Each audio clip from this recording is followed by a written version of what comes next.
Trump said Monday night, "We're going to send some more weapons. We have to." Russia has intensified its airstrikes on civilian areas of Ukraine. President Volodymyr Zelensky saying in the past week Russia's launched more than 1,200 drones, 39 missiles, and almost 1,000 powerful glide bombs. Ben Thomas, Washington.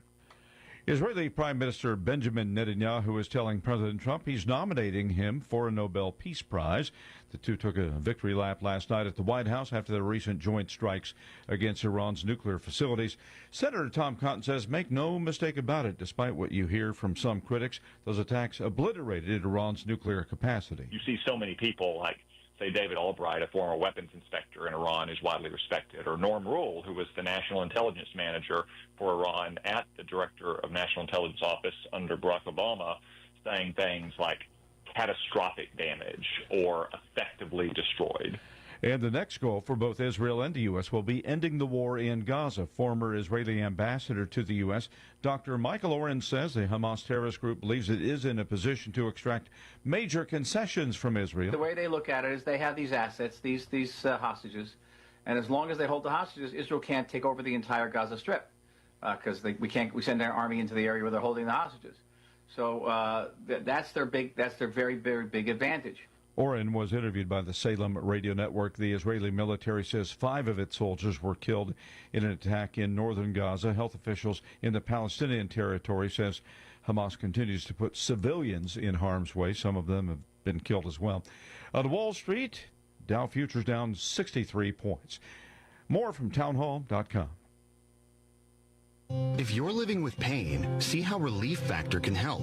My back got injured very bad. I was off work for about a year.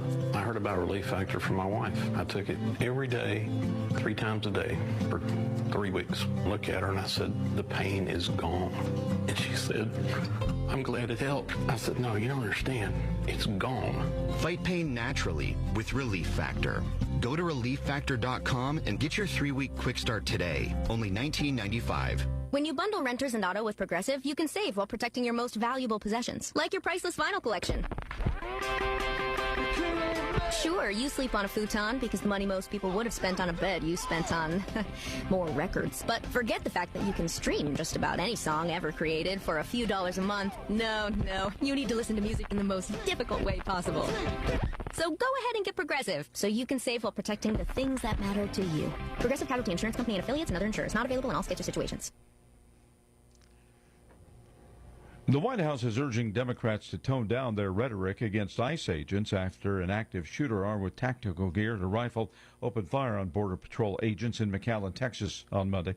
Meanwhile, the administration is terminating the legal status of tens of thousands of Hondurans and Nicaraguans in the U.S. More from White House correspondent Greg Cluxton. In its latest deportation effort, the Trump administration will end the temporary protected status for Honduran and Nicaraguan migrants effective on September 6th. White House Press Secretary Caroline Leavitt says many migrants no longer merit protections. TPS, temporary protective status, is temporary by definition. It is not meant to be a permanent path to residency or citizenship. Critics of the Trump policy say that TPS enrollees could be forced to return to dangerous conditions and that U.S. employers depend on their labor. Greg Clugston, Washington. Breaking news and analysis at townhall.com. A Texas lawmaker responding to those deadly flash floods. On a Sunday morning interview show, Senator John Cornyn said Texas is united in prayer and rescue efforts as the flooding hazard remains. The Texas Republican said while it was, quote, a 100-year flood event in an area that had been known to flood, it had never flooded this much and this quickly. That is correspondent Bernie Bennett reporting. Texas officials now say at least 104 people have been confirmed dead, among them 28 children. The IRS says pastors endorsing political candidates during services should no longer risk losing their tax-exempt status. That challenges the Johnson Amendment. That was a 1954 rule that barred tax-exempt groups, including churches, from any political endorsements. On Monday, the IRS and a Christian media group asked a Texas court to stop enforcing that rule against religious groups. Breaking news and analysis at townhall.com.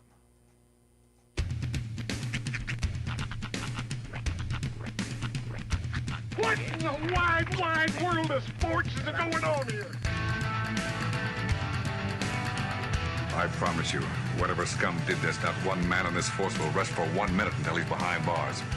Now let's grab a bite to eat. Yeah, come on. I feel the hot wind on my shoulder and the touch of a world that is older. I hit the switch and check the number. I leave it on and then I slumber. I hear the rhythm ringing through it. Flamenco guitar and cumbia music. I hear the talking of the DJ. The travel wishing, what does he say? I'm on a Mexican radio. I'm on a Mexican radio. Broadcasting live from high atop the J.P. White Building in downtown Roswell, New Mexico. It's Mornings with Mike Winters on 106.5 Roswell's Talk FM. Is that what I sound like when I talk?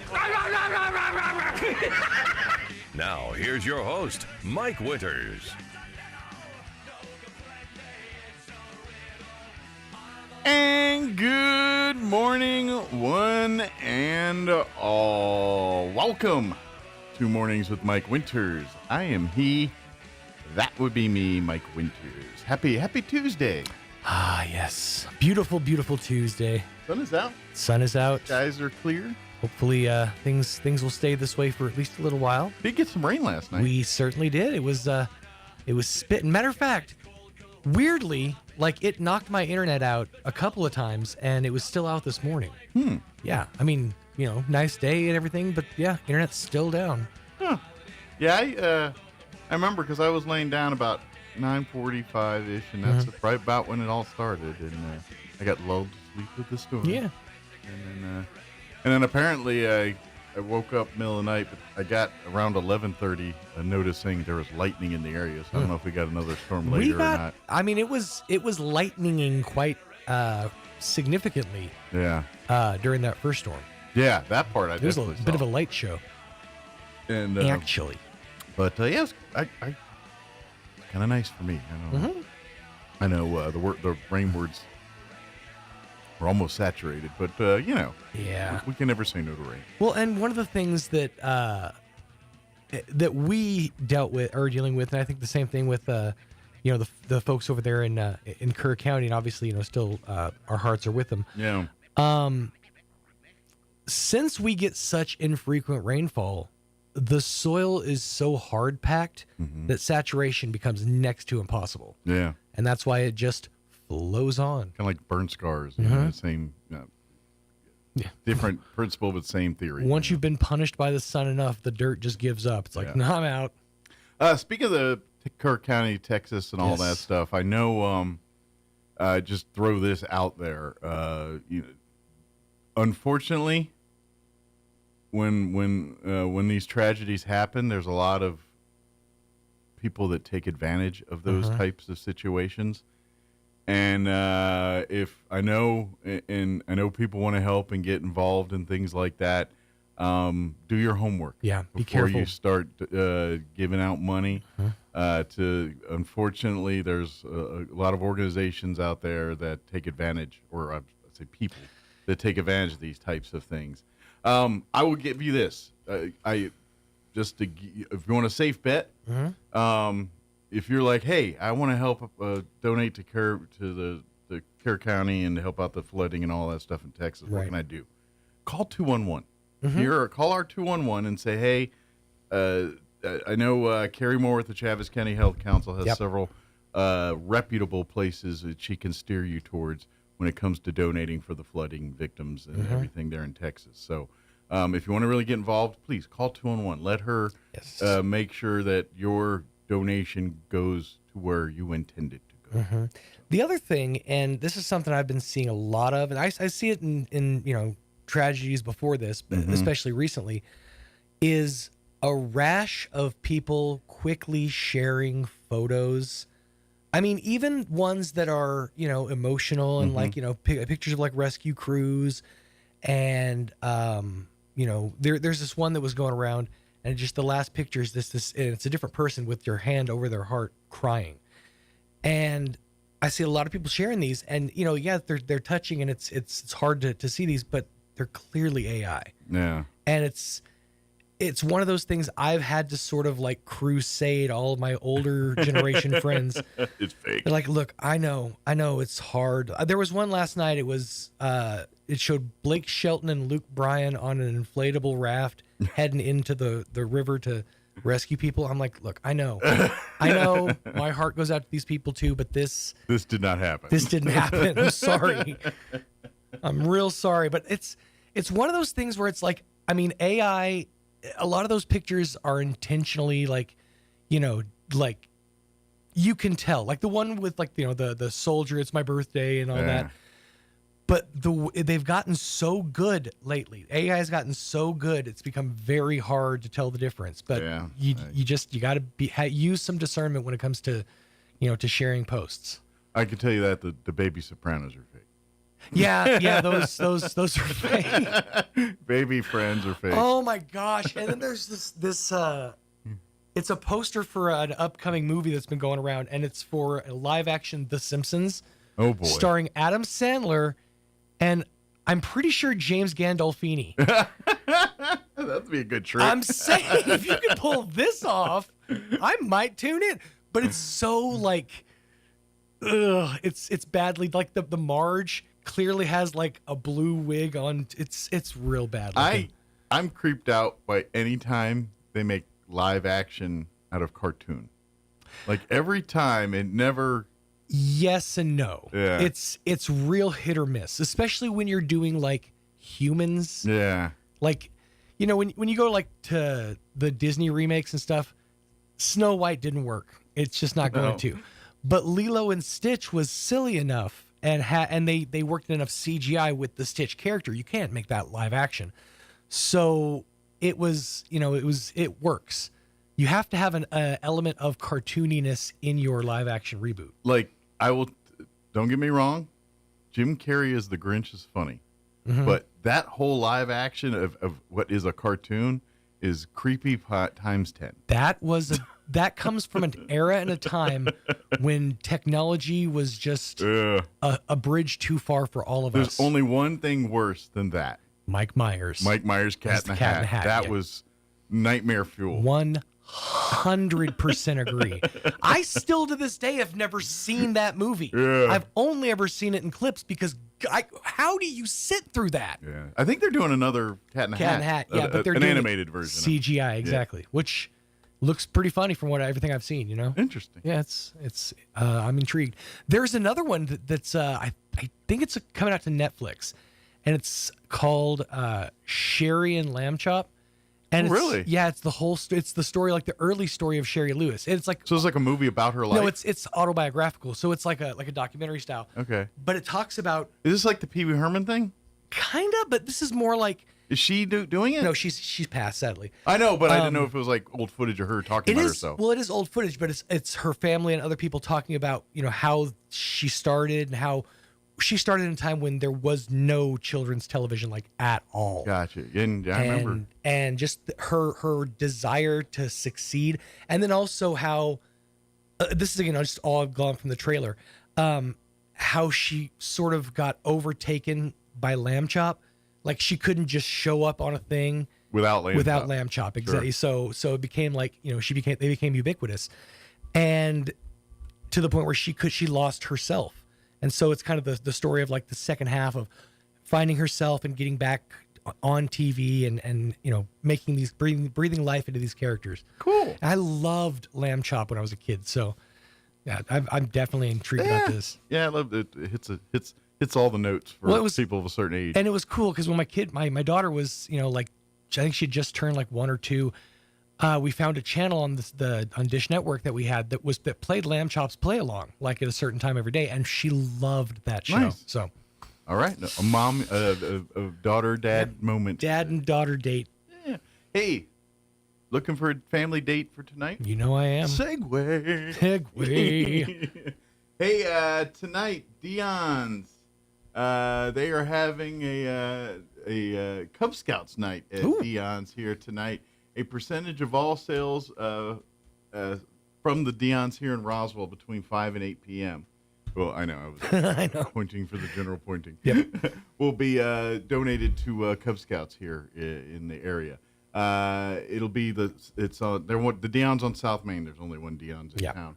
Orders online or call ahead and use their convenient pickup window. All of that proceeds, so whether you dine in or carry out, whatever, it doesn't matter. It helps out.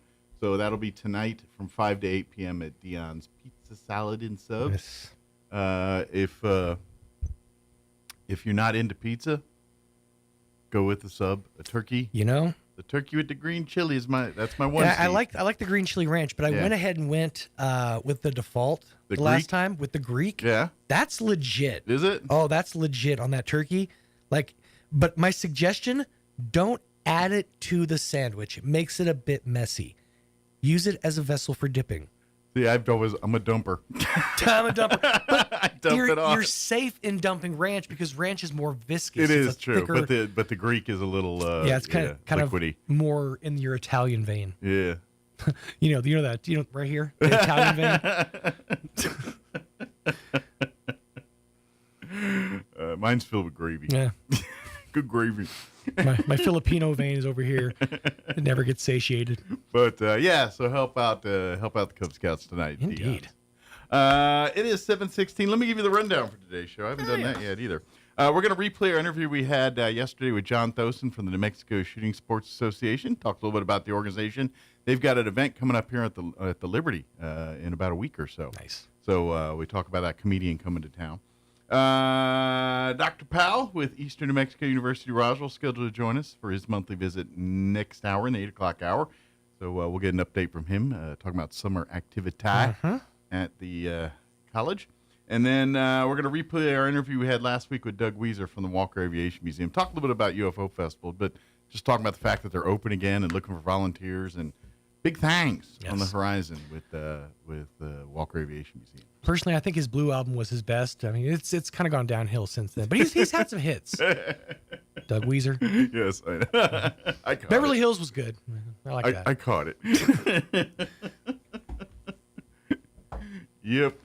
All right, it is 17 minutes after 7 o'clock. Time for your weather and my weather. It's our weather. I'm meteorologist Steve Hamilton with your Pecos Valley weather. We do have a slight chance of shower or thunderstorm around Roswell today, but sunny everywhere else. We'll be in the mid-90s on today's high. Overnight, clear across the entire area, lows around 70. And then we're expecting low to mid-90s for the afternoon high on Wednesday, and we get sunshine. The temperature goes up quite a bit Thursday and Friday. We'll be in the low 100s. That's your latest forecast. I'm meteorologist Steve Hamilton. Thank you, Steve. Currently 70 degrees here in Roswell. Humidity is at 79%. Winds currently out of the north at 3 miles per hour. As Steve mentioned, we do have a 20% chance that we could see a shower or two this afternoon. They're talking after 3 o'clock. Sunny, 97 for a high today. Southwest winds at 5 to 10 miles per hour. 20% chance that showers and thunderstorms continue into the evening hours till about 9 p.m. Mostly clear otherwise with an overnight low of 70. South winds 5 to 10 miles per hour. For you Wednesday, sunny and hot with a high of 98. South winds 5 to 10 miles per hour. Thursday, even hotter, 102 with south winds 10 to 15 miles per hour. Friday, the hits just keep on coming. Sunny and hot, 104 for a high. It just keeps cranking up. Yeah. And then Saturday, it cools down with a little bit of rain chances as well. 20% chance of rain on Saturday, mostly sunny and 95. 20% on Sunday as well with a high of 94. But, woo, boy, howdy. Friday might be a day to think about activities either involving water and pool or air conditioning. So, man, that's going to be a hot one. All right, 7:19. Let's take a 3-minute break, and then we're going to play our interview we had with John from the New Mexico Shooting Sports Association talking about their event coming up and all that. That's up next. Don't go away. You're listening to Mornings with Mike Winters.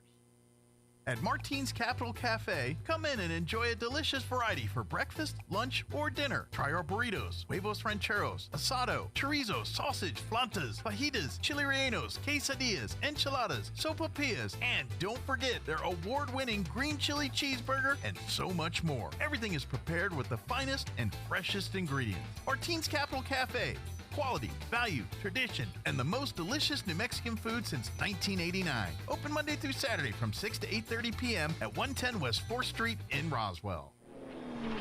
For the first time ever, the National Championship Air Races are touching down in Roswell, New Mexico. From September 10th through the 14th, witness the world's best pilots battle it out in the fastest motorsport on the planet. Vintage warbirds, cutting-edge jets, aerobatics, and family fun, all against the stunning New Mexico sky. 3, 2, 1. Get your tickets now at airrace.org.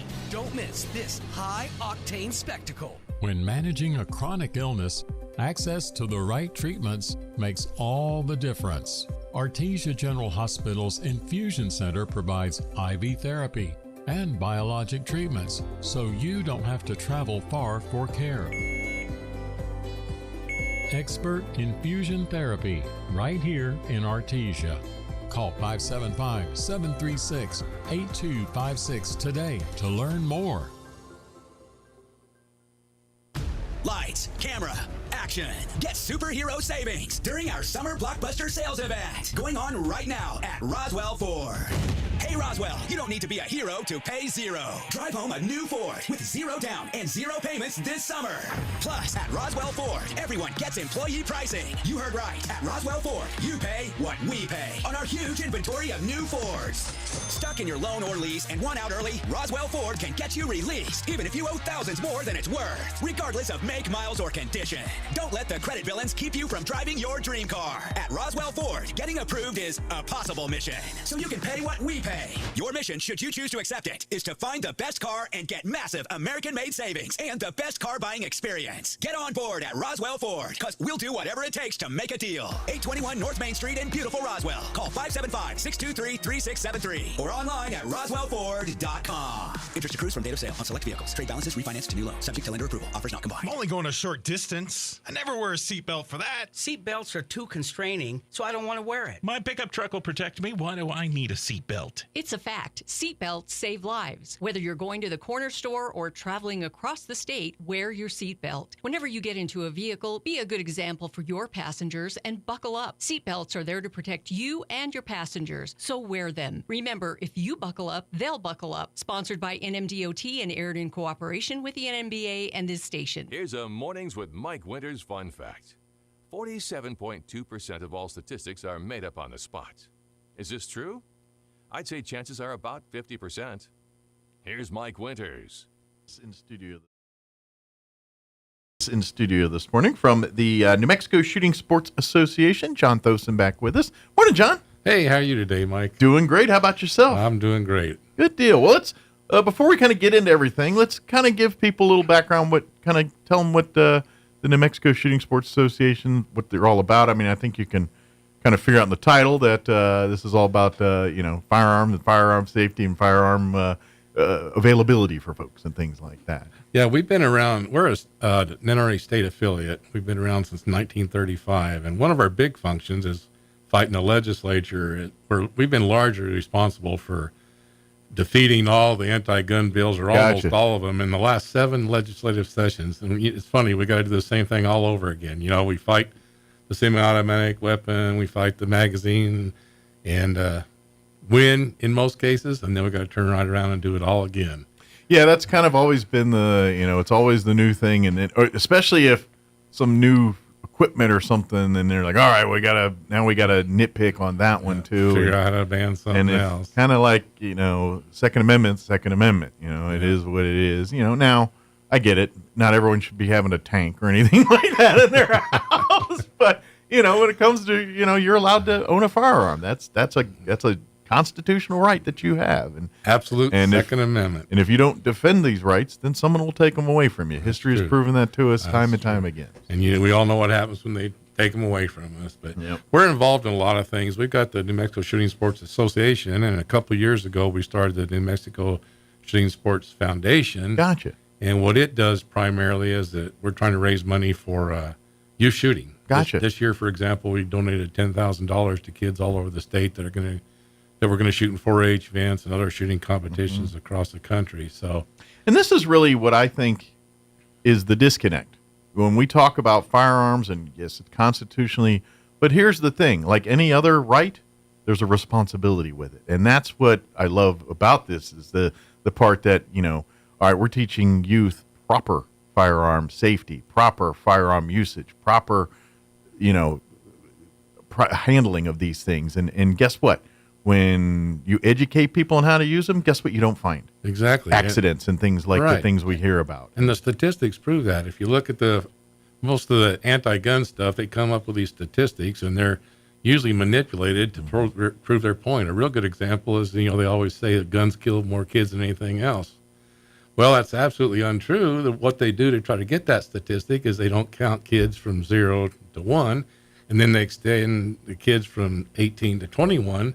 So you get all your gang violence and all that kind of stuff, and then they're able to twist our statistics. This is the sad part of statistics: is anybody can manipulate and to create their own narrative with them very easily. If you're not one that and this is again back to the point in whether it's firearms or any other legal issue, do your research, do your homework, because every place you read one thing about one, it's probably been manipulated. You got to find it from multiple sources, multiple things. And this is the responsibility of being an American nowadays is, know the difference between someone's trying to sell you a lemon versus real work being done here. And unfortunately, a lot of information gets misconstrued and misturned to reach a narrative that's not really true. Exactly. And a lot of people get false beliefs, false narratives about how things are. Harder every year, too. Yeah. I mean, you try to research something, and you got one expert says this, one expert says that. You really got to do your work to get down to the bottom of what's really true and accurate. And whether a gun can shoot 10 rounds a second or one, or that's not the point here. The point here is who's the person behind the gun and why, and some of these people should not have guns and some should. Exactly. And this is that responsibility thing, and that's it. It's a mental health problem. And we've got it's not a gun problem. Laws to to protect all that, but it's training, like you say. Yes, learning education. At a young age, and then the term gun violence. There's really no such thing. Have you ever seen a gun get up and do anything on its own? It's people that are operating these things. They're the problem, and some of them are genuinely sick and need some help. Absolutely, but taking guns away from you and I because of things like that doesn't solve anything. Sure, it's no different than any other things in your house. You have a gas or an electric stove in your house. At some point, you let your kids handle those things, but guess what? You teach them on how to do all that first. A firearm is no different. Exactly. And that's all we're talking about here. It's a tool like anything else. And, we can get in debates all day about this, but, and it doesn't matter. If you teach kids and adults proper use of a gun, whether it's a handgun or a bazooka, it doesn't really matter as long as, you're teaching the safe part. And this is what do and not to do with it. And that's what it's about. I mean, in teaching, I don't know, when I was a kid, we went and watched movies, and let's face it, we watched Rambo and, all these. But at the end of the day, our parents said, this is fantasy. This is not real. And I feel like that disconnect's almost like gone. And at some point, people are like thinking, wait a minute, that's a movie. That guy doesn't exist, but you're basing your whole life on that. And I'm like, this is what I'm saying? That's kind of where we're going with this stuff. And that's why I'm like, no, and reality is, we can deal with the crazy, but when it's a movie and all this, but you teach, you understand, you realize this is fantasy. We all watched John Wayne movies, and we played cowboys and Indians. Exactly. And nobody ever got hurt, or because we were taught right. And that's part of it. It's that education side, and that sounds like what you fight in the legislature, making sure this stuff happens. But at the same token, you're also conducting training, showing families how to safely handle firearms and how to responsibly be a gun owner. Yeah, and we're trying to. It's really funny.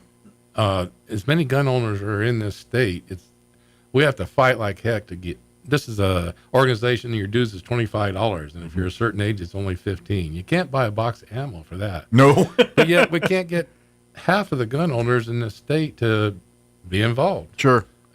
Same with at the national level. They're just. It seems like a lot of gun owners are really into apathy and complacency, and they don't want to get involved. They don't want to help us with money. So we're fighting. Not only are we fighting the legislature, we're fighting for help. It's amazing that we can't get people to help us more than they do. You always hear, you know, I don't want to get into quoting things and all that, but there's so many times when you look at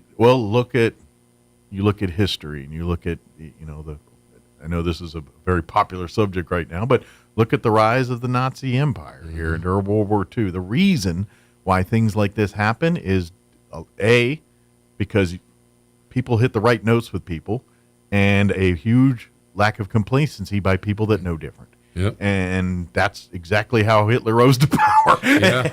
And we can't seem to learn from that. Yeah. You know, we're still, some of the same things that happen are happening in our country now. Absolutely. It's scary. You know how many countries Hitler rolled through and people just said, oh, he's fine. Yeah. He literally took over half of Europe before somebody said, maybe we ought to do something about this.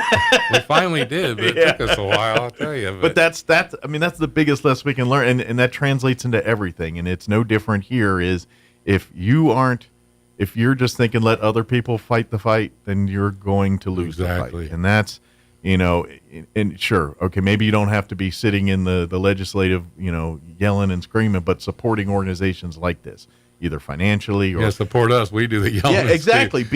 Let you guys be that voice in the legislature, whether it's Congress or our own New Mexico. We're there every single session in front of every single bill. I average about 100 hours a year just writing testimony, giving testimony during the legislative session for, like I say, last 7 years, and over and over and over, do the same thing every year. Absolutely. Well, and we all know that we are a very one-party state here in New Mexico, and it's been that way since long before we were a state. Exactly. You know, when we were in New Mexico. I mean, literally. The Santa Fe, the cattle ring, we were really run by the mafia before we became statehood, and it ain't gotten much better since.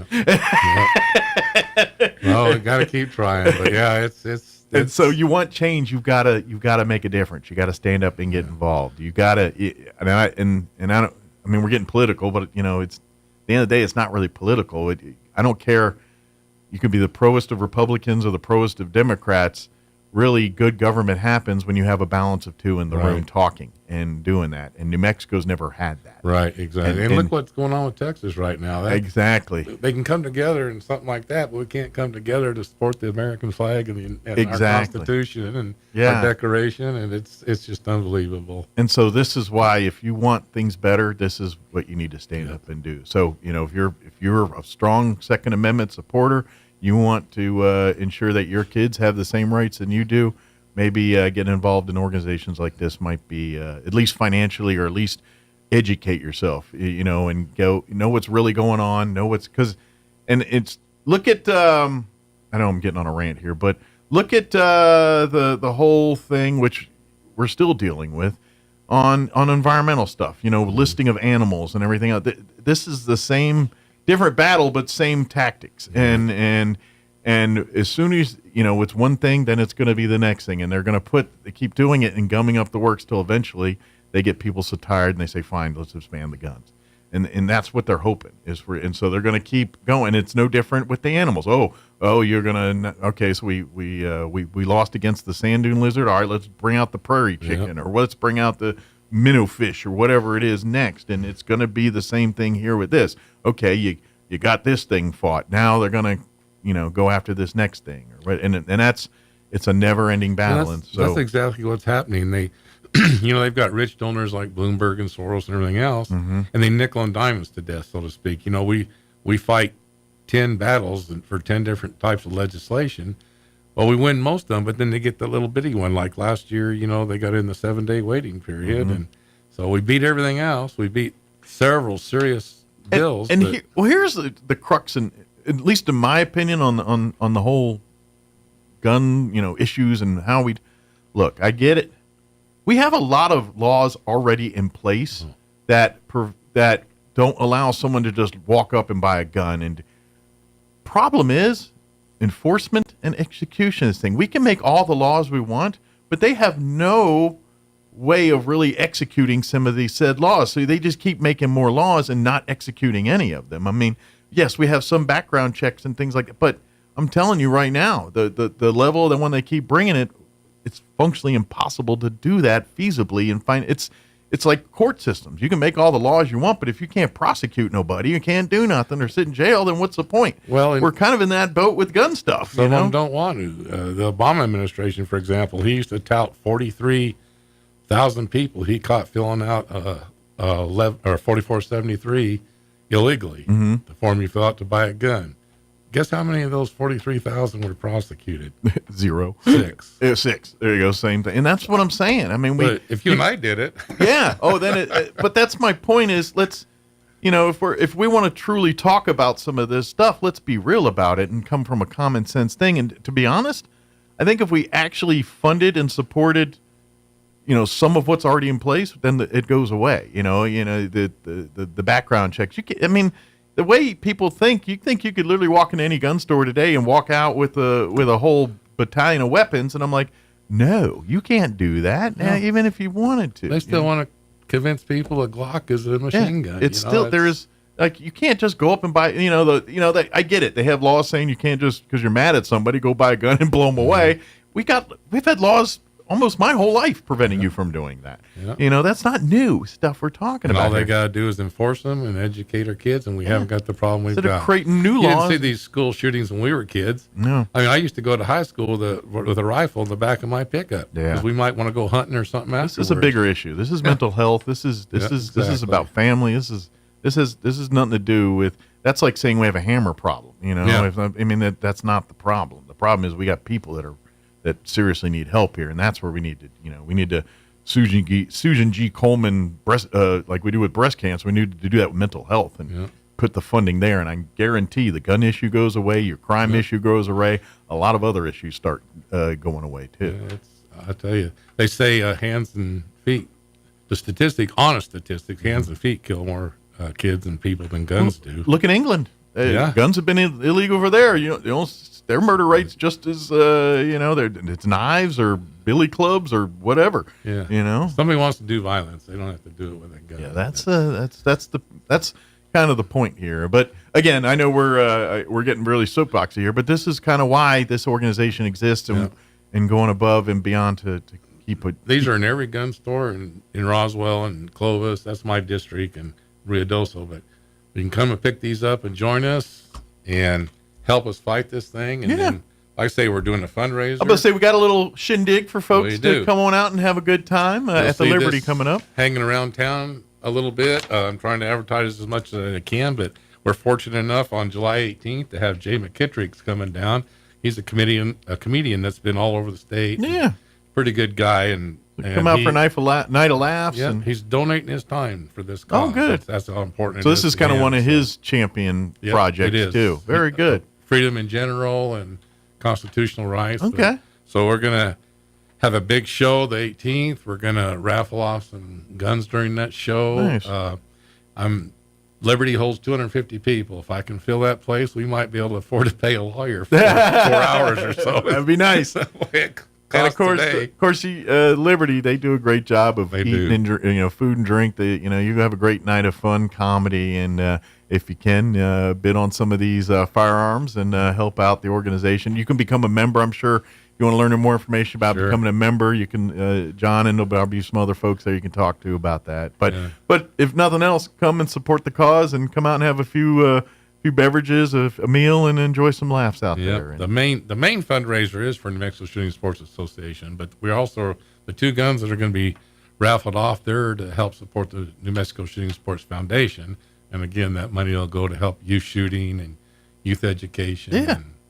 So we're excited. We're hoping to fill that place. A lot of us have done a lot of work advertising, and it's kind of the first time I've ever tried to do something like this, but Liberty's helped me a lot, and we're on our way, and hopefully we'll fill that place up. Absolutely. So normally I know with any event at the Liberty, you can get tickets at thelibertyinc.com. Do you guys have a special link to get tickets or just through the Liberty? Yeah, there's a QR code here. Okay. You can get it at liberty.com, go to events, and go to July 18th. Yeah. I have tickets I'll sell if anybody needs it that way. My phone number is 575-626-3974. Call me anytime. There's several ways to get tickets. Good deal. And I'm going to tell you right now, if you've never been to Liberty, it's a great venue especially for comedy shows or concerts. Great intimate atmosphere, but the food's good. It's a great ambiance in there too. And they've been helpful to us too. They're giving us some slack on some stuff too, because good. Glad to hear that. Josh is interested in this type of event too. And good deal. We'll support them by buying dinner and having a beverage or two and coming out there but come out and support and have fun. That's the big thing too. Is if we can do it while laughing, that's even better. So sometimes you gotta laugh. That's exactly. And really, this is like if promoting shooting sports and getting your youth involved, this is a great way to do it. It's I know you wear many hats over the years here with teaching youth firearms and shooting sports, and talked about some of that stuff. And that's the fun part of it, is when you get these kids and you have those moments, and next thing you know that they're the ones that taking their kids for their first, whether it's hunting or going out to the range or whatever that is. It's that milestone in life moment. Really, it's something I'll never forget. Like I say, I was a Chaves County 4-H shotgun and pistol coach, and that was some of the most exciting times of my life, working with these kids. I hated to give it up, but I had to. I had health reasons, but we took a team to the national championships for pistol, and those kids, watching all those kids. We had at that one event there was something like 14 or 15,000 kids, all handling guns safely, competitively. Not one incident anywhere. Not one. Yeah. Every year we have a big shoot up here at Whittington. We have 750 kids or more every year for the 4-H thing. Never a problem. Nope. Because they're taught properly. They're treated with respect. Yeah, and shooting, it gives you eye and hand coordination. It does teach you respect, responsibility. I mean, so much discipline is learned by learning especially when you're talking rifle, shotgun, or pistol, where you're talking about breath control and sight picture. These are all discipline skill sets and that translates into other aspects of their lives too. Like shooting sports, with these kids, it helps with their future life. Teaches them the camaraderie and dealing with people and the competitive aspects of being sportsmanship. It's great opportunities, and that's what part of what we're trying to help provide.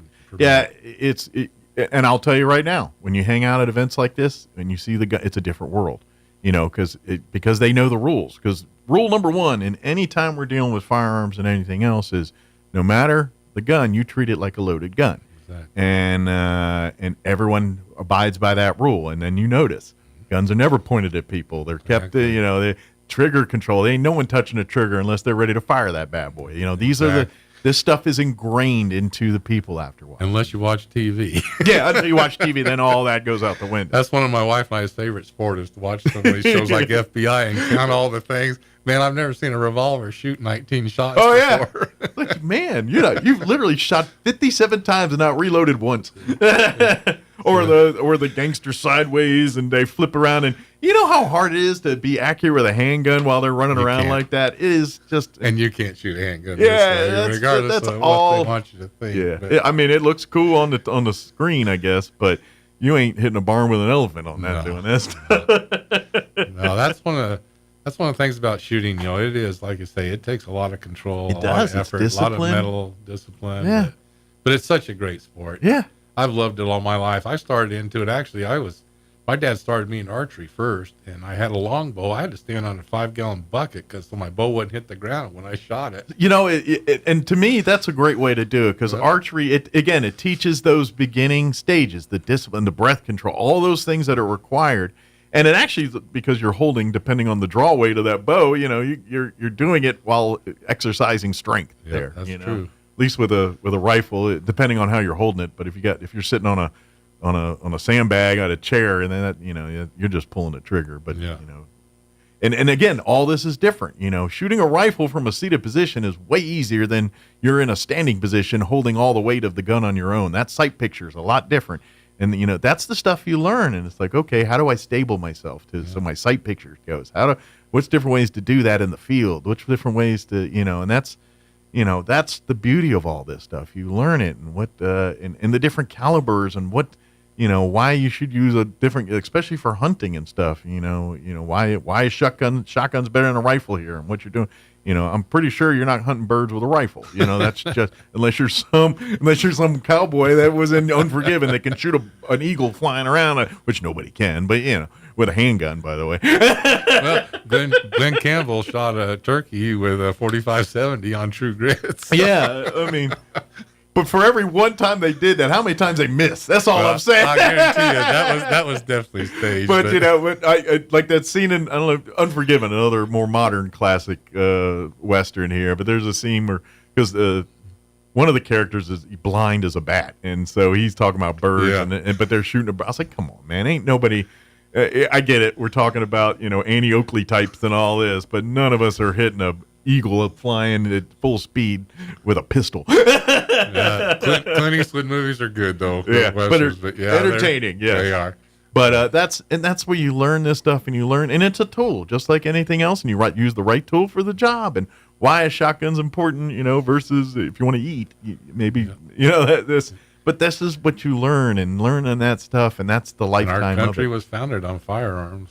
Well, I mean, it's we didn't beat the British with forks and spoons. Absolutely, and that's why we have these constitutional, why these are in our Constitution. If you look at those first 10 amendments, a lot of that's dealing with, the quartering and all that. It's like, because they could literally put soldiers up in your house and you couldn't say a dang thing about it. And guess what? You lose a Second Amendment, you've lost them all. Trust me. And that's kind of what, freedom of speech, is, what you can say as long as there's, these are all, I'm one of the ones that all 10 are equally important, but yes, some get more spotlight than others. Exactly. 1 and 2, but they're all important. That's absolutely. Sure. And that's really at the end of the day is we're protecting constitutional rights, obviously with the Shooting Sports Association focusing on the second. But that's, if you want to get and support your Constitution and say these things and really, you want to ensure your kids and your grandkids and your kids' kids have the same rights and freedoms you do, this is how you support those types of things. For sure. Get involved legislatively. If you want to be more active, I'm sure John has a bunch of places for you on there. Oh, definitely. He could always use more people sitting in the roundhouse in January, just like everybody else here. But that's our toughest duty right there, I'll tell you. I would imagine, because it's a losing fight for New Mexico. You sit there and you testify, and they're up there like this, and don't say a word till it's time to vote. Then they wake up and vote no. Yeah. Or yes, depending on the situation. And that's why you get, and I know, and I'm pretty sure, based on legislatures here in this part of the state, you probably have pretty good relationships with most of them, because they're in agreement. It's the rest of the state that they're, maybe up in the Four Corners area and down here, but after that, it's everybody's, liberal, Democrat. Yeah, we've had real good luck here. All of our legislators are all friends of mine. They support us and everything else. One of the biggest supporters, I'll tell you, I'm sure Miss Greg Nyber, he really did a lot of behind the scenes things up there. But that's the problem, is we need more of them. This is, and again, getting back to what I was talking about at the beginning, balance is where it is, and we don't have balance. There's, 3-1 Democrat to Republican, and I'm just spitballing, but it's something like that. Nobody wants to run, and you can't blame them. I mean, your life is destroyed as soon as you announce candidacy. Yeah, it's rough, and so the best way is support stuff like this. Come out here on the 18th and have a chuckle or two, and then bid on some of these guns and support financially here, so we can keep the information going, keeping these. And by the way, you're also supporting the training side of it. You're ensuring that youth will have access to a place to learn firearm safety and properly, and you're also supporting that by doing this too. Support us so we can support you. Yeah, that's what we're trying to do. If folks want to do some reading, websites, Facebooks, or any place they can learn more about the New Mexico Shooting Sports Association? They can go. Like I say, we've got these in every gun store, and it's got the website on it. We've got on our website, we have some. It's New Mexico Shooting Sports Association.org. We've got some training, we've got some pistol training right there on the website. Okay. We've got some history, and so you can maybe if you want to talk with your kids a little bit about it, you can get a starting point right there at the website and give them a little visual to see and some of that stuff. We'll help in any way we can.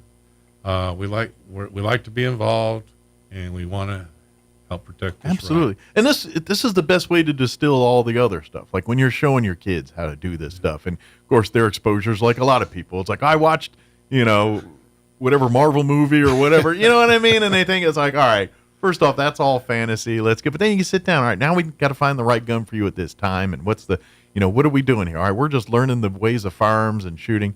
You don't need something huge. Let's start you with a 22 rifle. Let's start you with a 22 pistol or something of a smaller caliber that can learn you how the proper etiquette for safety firearms. And then once you get better handling, then we hand you the bigger calibers and the the ones that are more intended purposes for their shooting. I was an NRA instructor for many years, and that's how I'd start them. If you were a beginner or even a moderate, I'd take you to the range, and we'd sit down on a bench with a bag and a 22 single shot pistol, and that's how we started. 22 Marlin's one of the best guns in the world, man. I wish I had a whole bunch of 39A Marlins right now. Boy, they are worth. They're workhorses. They're good. They're accurate. Yeah.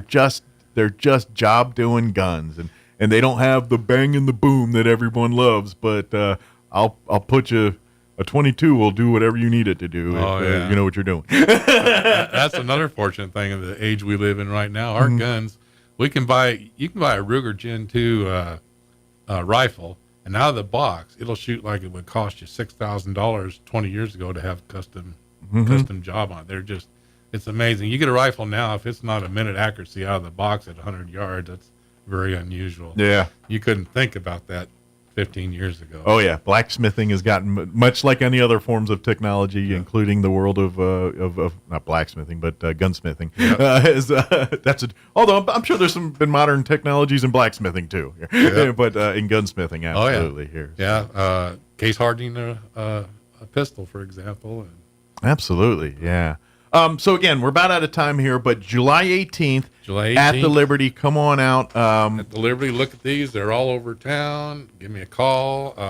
Night of Comedy with Jay McKittrick. We'll also have a firearm auction. Several firearms will be available for that for purchase or for bid. Here is that all of the proceeds go to the New Mexico Shooting Sports Association here, so it can continue its programs for youth and keep the good fight going in the legislative sessions here as again, protecting and preserving the Second Amendment and doing the best we can so the state of New Mexico doesn't infringe upon it. Right. And I don't know if I mentioned the two guns, or we're going to have a 1911 pistol and a 22 semi-automatic rifle. And, that's the best workhorse, and this is probably a little prettier than the one you probably learned on. But, but again, a staple workhorse firearm. Nothing wrong with that. TheLibertyInc.com. You can get tickets there. Also, don't forget, you can look for the New Mexico Shooting Sports Association on Facebook and online and all that. Like you said, any gun store in town, you'll find the brochure there. You can do a little reading on that. And, of course, join us on July 18th with any questions you have. John or any of the staff there will be happy to fill you in on more information. And if you're interested in becoming a member or want to get more involved, lots of opportunities to do so. Like they say, be there or be square. There you go. And come ready. Come bring your funny bone and maybe an empty stomach for some delicious food. Sounds fun. John, did we get it all? I think so. I appreciate it. Always, it's always nice to visit with you. And anything we can do to help, and appreciate the hard work you and your organization's doing. And folks, complacency will be the death of you if you don't roll up your sleeves and get involved in the things that you're passionate about. Yeah, we're seeing that now. You're right. And this is what you got to do, and this is how you do it. You do it peacefully. You do it by the law. You do it by, strength in numbers, protests, signings. Do these things. Show your support. Giving our legislators tools. Sending them the emails. Sharing your stories, because when they have to fight the fights here in Santa Fe, their constituents are their ammo. What they get from their constituents gives them the tools to fight for your rights, and your organization helps do that, but giving your legislators that same ammo helps them make that fight. So get involved. So, thank you, sir. All right. Well, thank you very much. We'll see you here a little bit down the road here.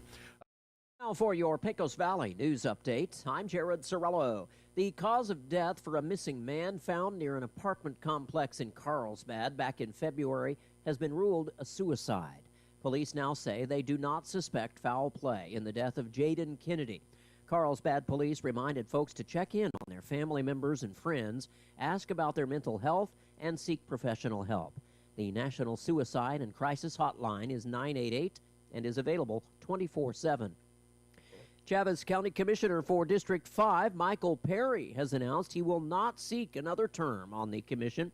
Instead, Perry announced Monday he's launching a bid for New Mexico Public Lands Commissioner. Perry's current term will end at the end of next year. And moving to Hobbs now, where police have arrested a man in connection to a deadly shooting last week.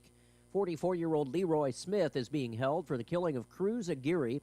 Police said Smith got into a fight with a woman when Aguirre attempted to break it up. Smith is accused of shooting Aguirre and then fleeing the scene. He was arrested the next day. You're up to date. I'm Jared Sorello. On TikTok, YouTube, Instagram, and nearly everywhere else, fitness buffs are raving about creatine gummies. I love them too. They're the go-to supplement for athletic performance and recovery. But with this much hype, of course, scammers are jumping in with snake oil. I'm Kim Commando for Oracle. In business, you can have better, cheaper, and faster with Oracle Cloud Infrastructure. Try OCI for free at oracle.com/Kim. Amazon's the go-to for pretty much everything, including bad and fake supplements. Independent testing showed that some of the best-selling creatine gummies on Amazon have just a fraction of the creatine they advertise, about 0.1%. This isn't buying an off-brand t-shirt, it's your health. So what can you do to stay safe? See if what you're buying is part of the Amazon Shopping or Transparency program. If the product's brand participates, you can scan its code with your phone to see where and when a product was made. Better yet, always buy supplements directly from the real brand's website. That's what I do.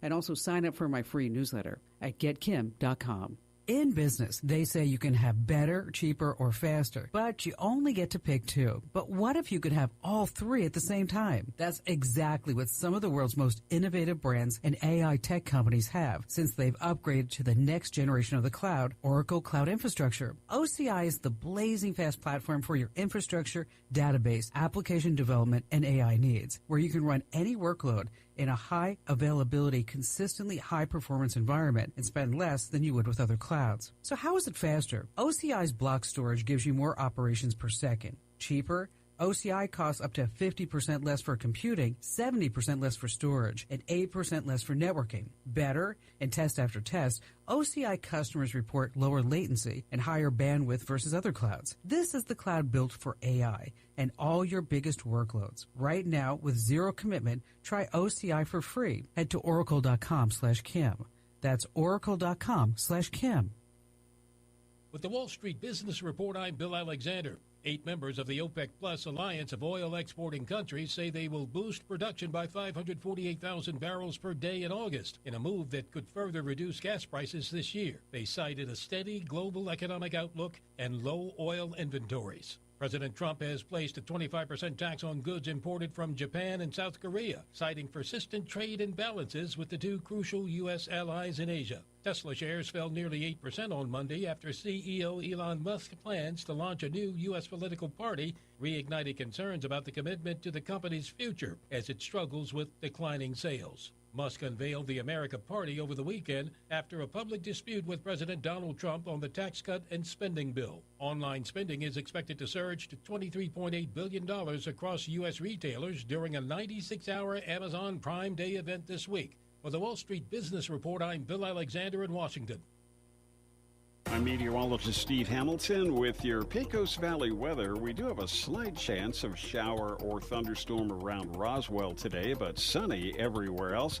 We'll be in the mid-90s on today's high. Overnight, clear across the entire area, lows around 70, and then we're expecting low to mid-90s for the afternoon high on Wednesday, and we get sunshine. The temperature goes up quite a bit Thursday and Friday. We'll be in the low 100s.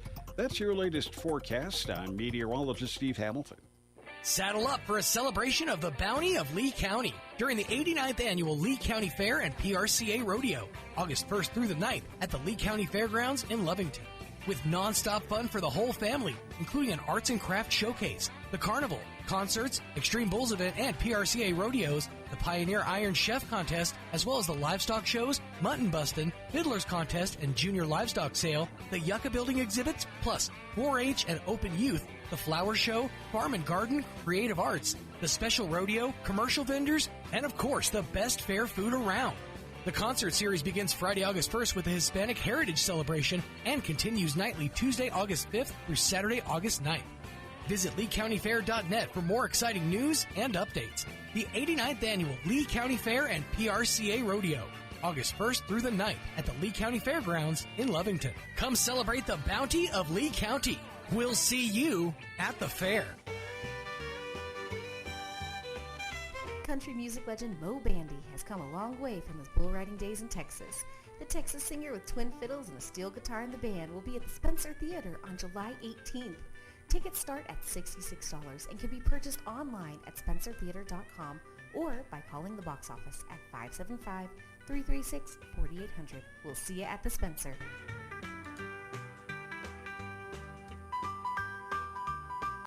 Roswell's home for talk radio is 106.5 FM, KEND Roswell.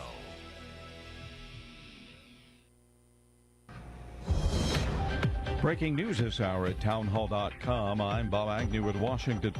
The White House is urging Democrats to tone down their rhetoric against ICE agents. That's after an active shooter armed with tactical gear and a rifle opened fire yesterday at Border Patrol agents as they arrived at the Border Patrol Annex facility in McAllen, Texas. Agents and local police returned fire and killed the gunman. No federal agents were hit, but one McAllen police officer was struck. Law enforcement sources say the officer is in stable condition. Officers believe the attack was a purposeful ambush targeting Border Patrol officials. Homeland Security spokesperson Tricia McLaughlin said in a statement, quote, both Border Patrol agents and local police helped neutralize the shooter. This is an ongoing investigation led by the FBI. More information will be shared as it becomes available. Bernie Bennett reporting.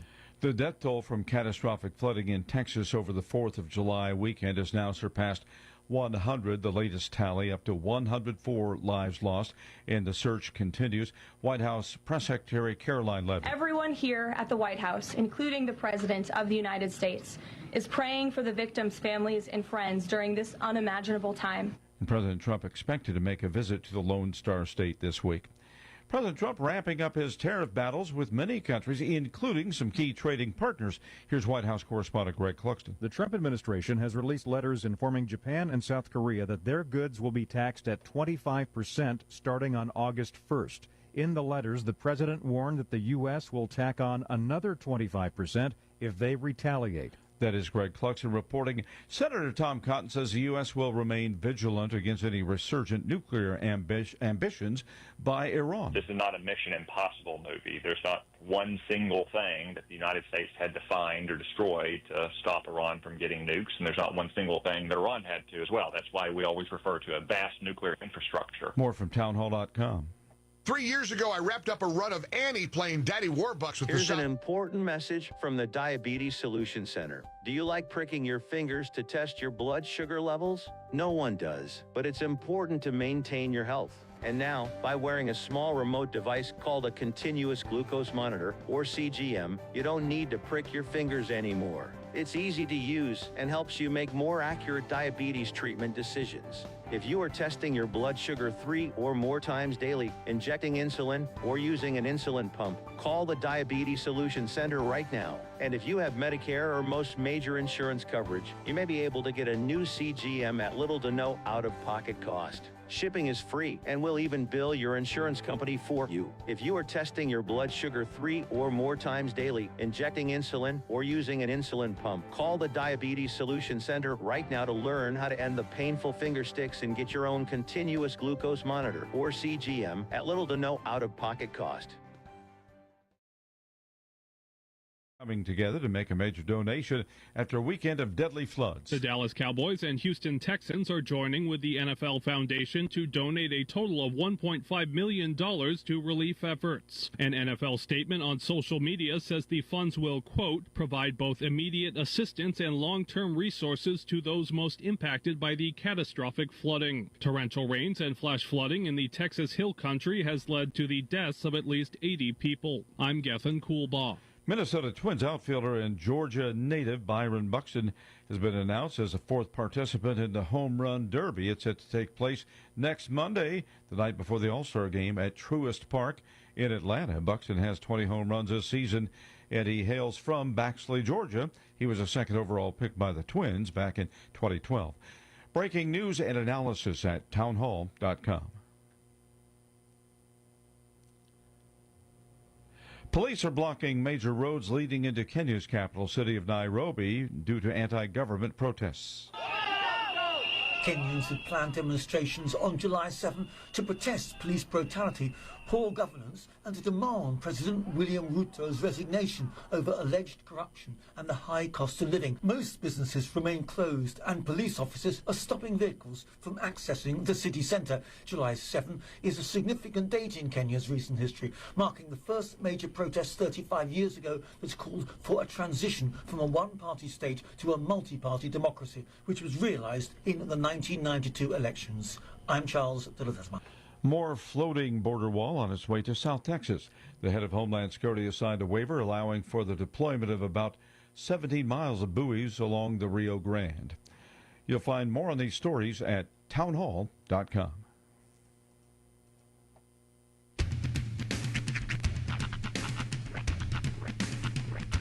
What in the wide, wide world of sports is going on here?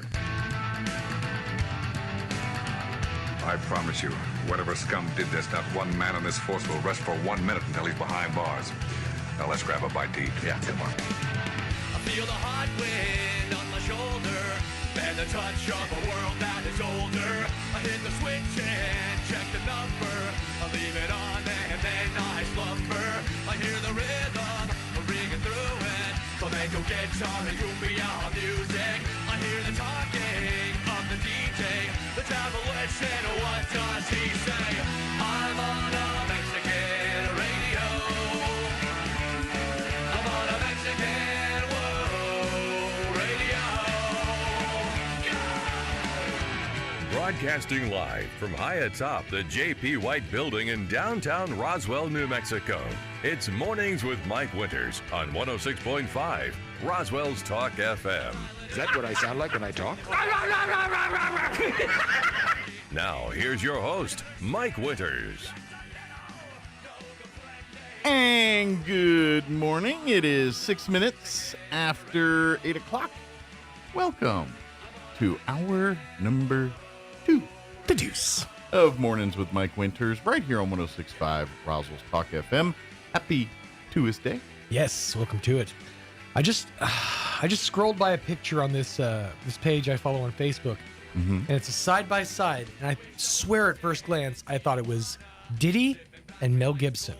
I'm like, what are they doing working together? And then I realized it's a picture of Diddy. Like, this is what he looks like now. He looks completely different now. Yeah, he don't have the... But the best meme I think I've ever heard, it says, did he really age 20 years in the span of 6 months? Somebody commented, he's probably several quarts low on oil. That's pretty good. So, wow. Well, I mean, jail did not do him they don't any have good. the beauty regime. Skincare treatment, Exactly, yeah. The beauty For one, regime. he colors his hair, I Yeah. think, Oh, and for now sure. it's gray, so that makes a huge difference. But man, that is like he didn't even have, and I mean this with all due respect, he doesn't even have black guy hair anymore. Like it's not tight. It's not. In all fairness, taut. how old is Diddy? Late 50s? Oh, it's gotta be in his late 50s. At least. I would think even early 60s. Yeah, he might even be in his early 60s. I don't know. It's not Diddy. We just know Diddy a certain way, but 55. Wow. Diddy been around a while.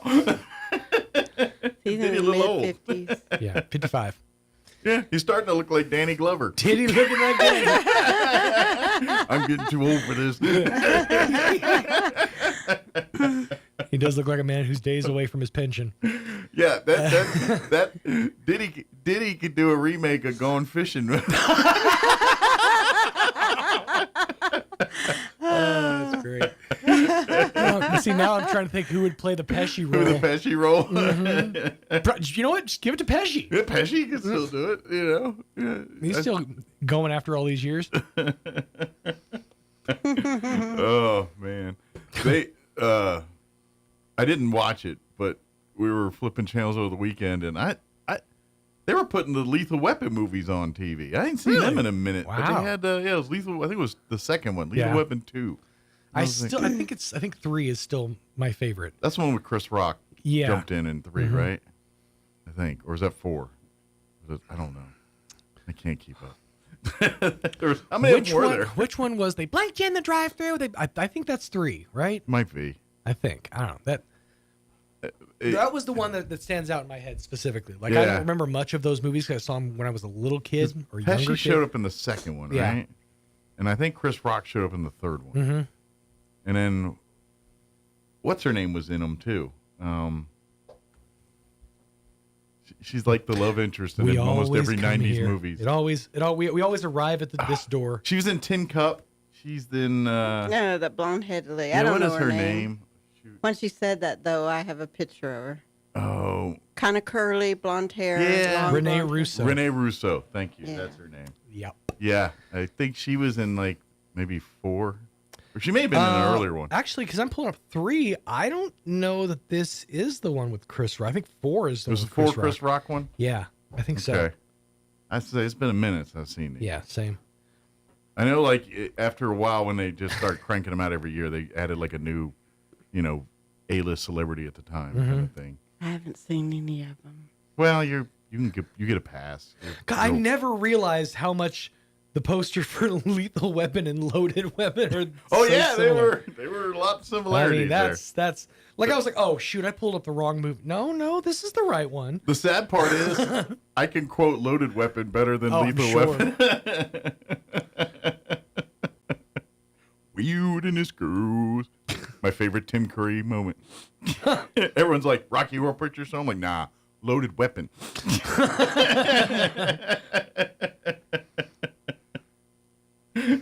That's my jam with him. I'd have to say Butler in Home Alone 2, Lost in New York.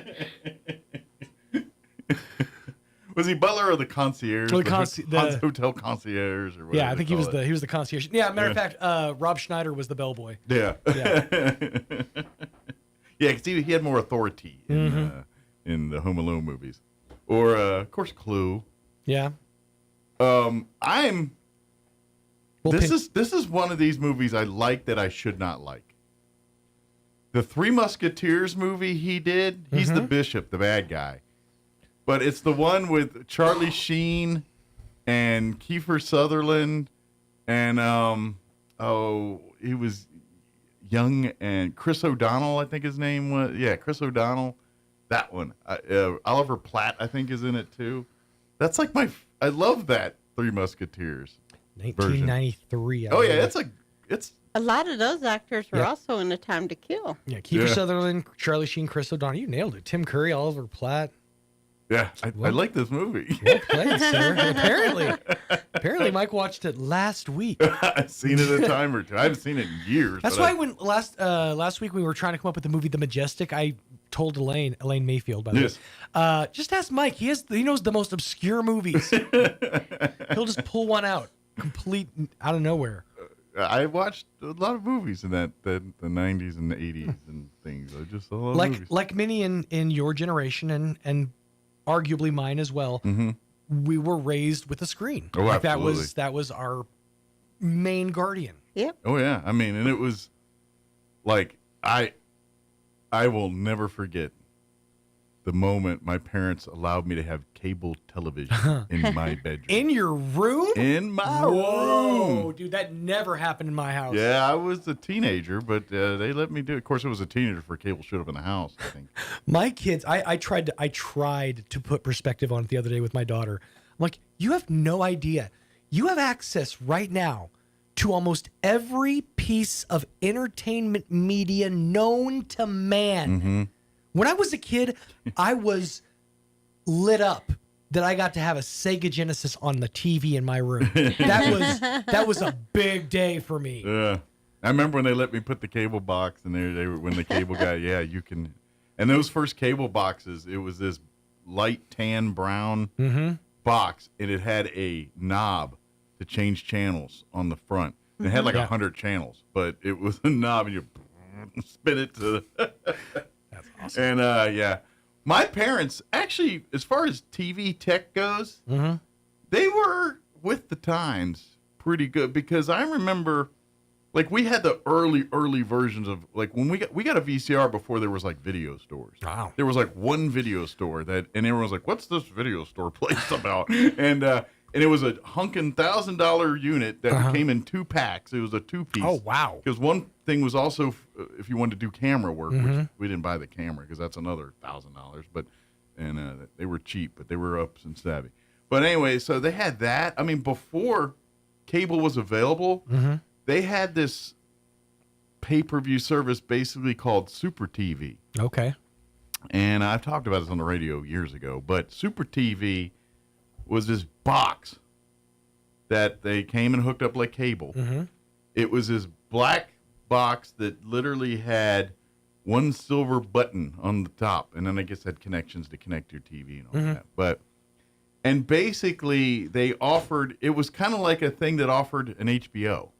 Right. At that time. Like a set-top box that was, so there was a service around the same time called Cubo. Yeah. Which is very similar. It had like 17, I think they called them like dimensions or something like that. Yeah. Each one was a specific genre of TV. So like sports, like films was on one channel. Okay. Kids TV was on one channel. In fact, one of the channels only showed the show Pinwheel. Okay. Which eventually became Nickelodeon. Oh, okay. You know what? I remember hearing the back of the lore of it, but this thing only had the one channel, and it came on, and it was like HBO, right? And it gave you a guide, and it's at whatever time Rambo's going to be on, but it wasn't 24/7 programming. Like during the week, it didn't activate till like 7 o'clock at night, right? And then you had it till about 2 in the morning, and then on the weekends you had it like at noon, like it would kick on at noon. I do remember as a young lad, because when you hit like 11 o'clock, the movie titles went from a black in the TV guide to blue. And when they were blue, it gets a little blue. Young boy found his first movies of his age. That's some of those. interesting. It doesn't go squiggly. That's extra special something. You had to stay up till 11 o'clock and sneak down real quiet and all that. But yep. I remember. That was the one thing I remember about Super TV. I love. I bet that's the one thing that you remember.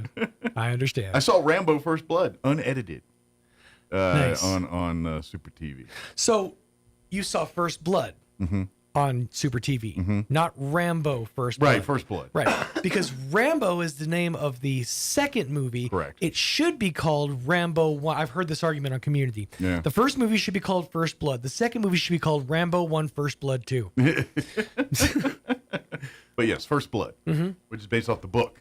Yes. Which is what all started. The man just wanted this comfortable place to sleep and a cup of coffee. All the man wanted. So.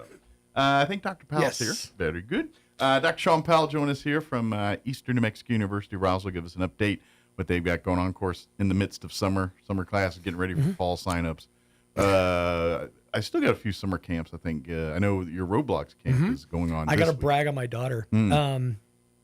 Yesterday started the Roblox coder camp, and the camp basically they learn the code that game developers use in making games on Roblox, and apparently my daughter just took to coding like a duck to water. Interesting. Like she's snapped to and figured out these concepts of coding, and I think this might be something that she could pursue after camp. Nice. So, all right. Yeah, Nice. I'm excited. Hey, there's your meal ticket. That's right. So Daddy thanks, needs to be Ian taken and care Roswell. of. My kid gonna make millions coding. My coding kid. I just want a little house in the back. That's all I want. That kind of sounds nice. Right? Like, pool house in the back. Yeah. I'll just live there. So. It is 18 minutes after 8 o'clock. Let's get you up to date on the weather. I'm meteorologist Steve Hamilton with your Pecos Valley weather. We do have a slight chance of shower or thunderstorm around Roswell today, but sunny everywhere else. We'll be in the mid-90s on today's high. Overnight, clear across the entire area, lows around 70. And then we're expecting low to mid-90s for the afternoon high on Wednesday, and we get sunshine. The temperature goes up quite a bit Thursday and Friday. We'll be in the low 100s. That's your latest forecast. I'm meteorologist Steve Hamilton. Thank you, Steve. Currently 73 degrees here in Roswell. Humidity is at 74%. Winds are out of the west at 7 miles per hour. There, as Steve was mentioning, we do have a slight chance that we could see a shower or thunderstorm this afternoon. They're 20% actually after 3 o'clock today. Otherwise, sunny, 97 for a high today, so going to be warm. Southwest winds 5 to 10 miles per hour. Tonight, that 20% chance of showers continue till about 9 p.m. Mostly clear otherwise with an overnight low of 70. South winds 5 to 10 miles per hour. And then the hotness just keeps climbing after that. Tomorrow, sunny and hot, 98 for a high. South winds 5 to 10. So just a degree there.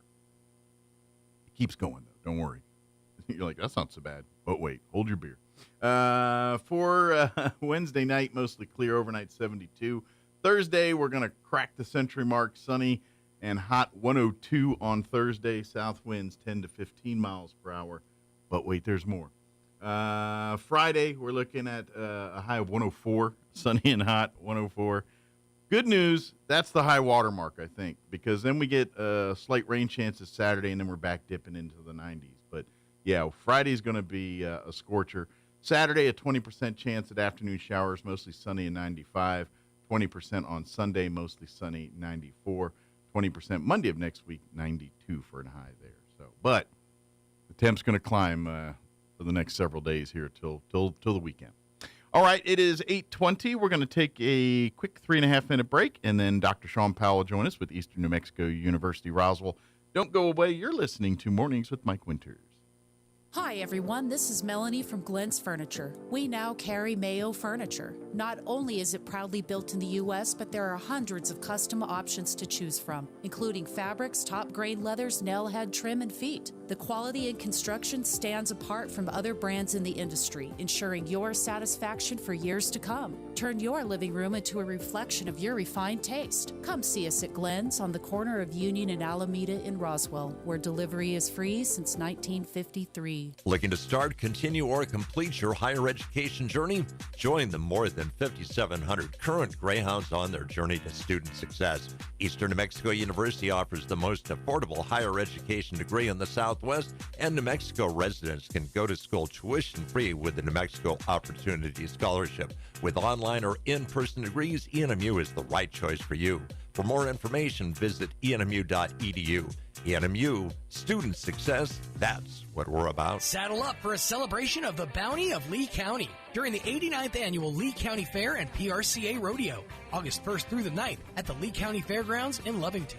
With nonstop fun for the whole family, including an arts and crafts showcase, the carnival, concerts, Extreme Bulls event, and PRCA rodeos, the Pioneer Iron Chef contest, as well as the livestock shows, mutton bustin', fiddlers contest, and junior livestock sale, the Yucca building exhibits, plus 4-H and open youth, the flower show, farm and garden, creative arts, the special rodeo, commercial vendors, and of course, the best fair food around.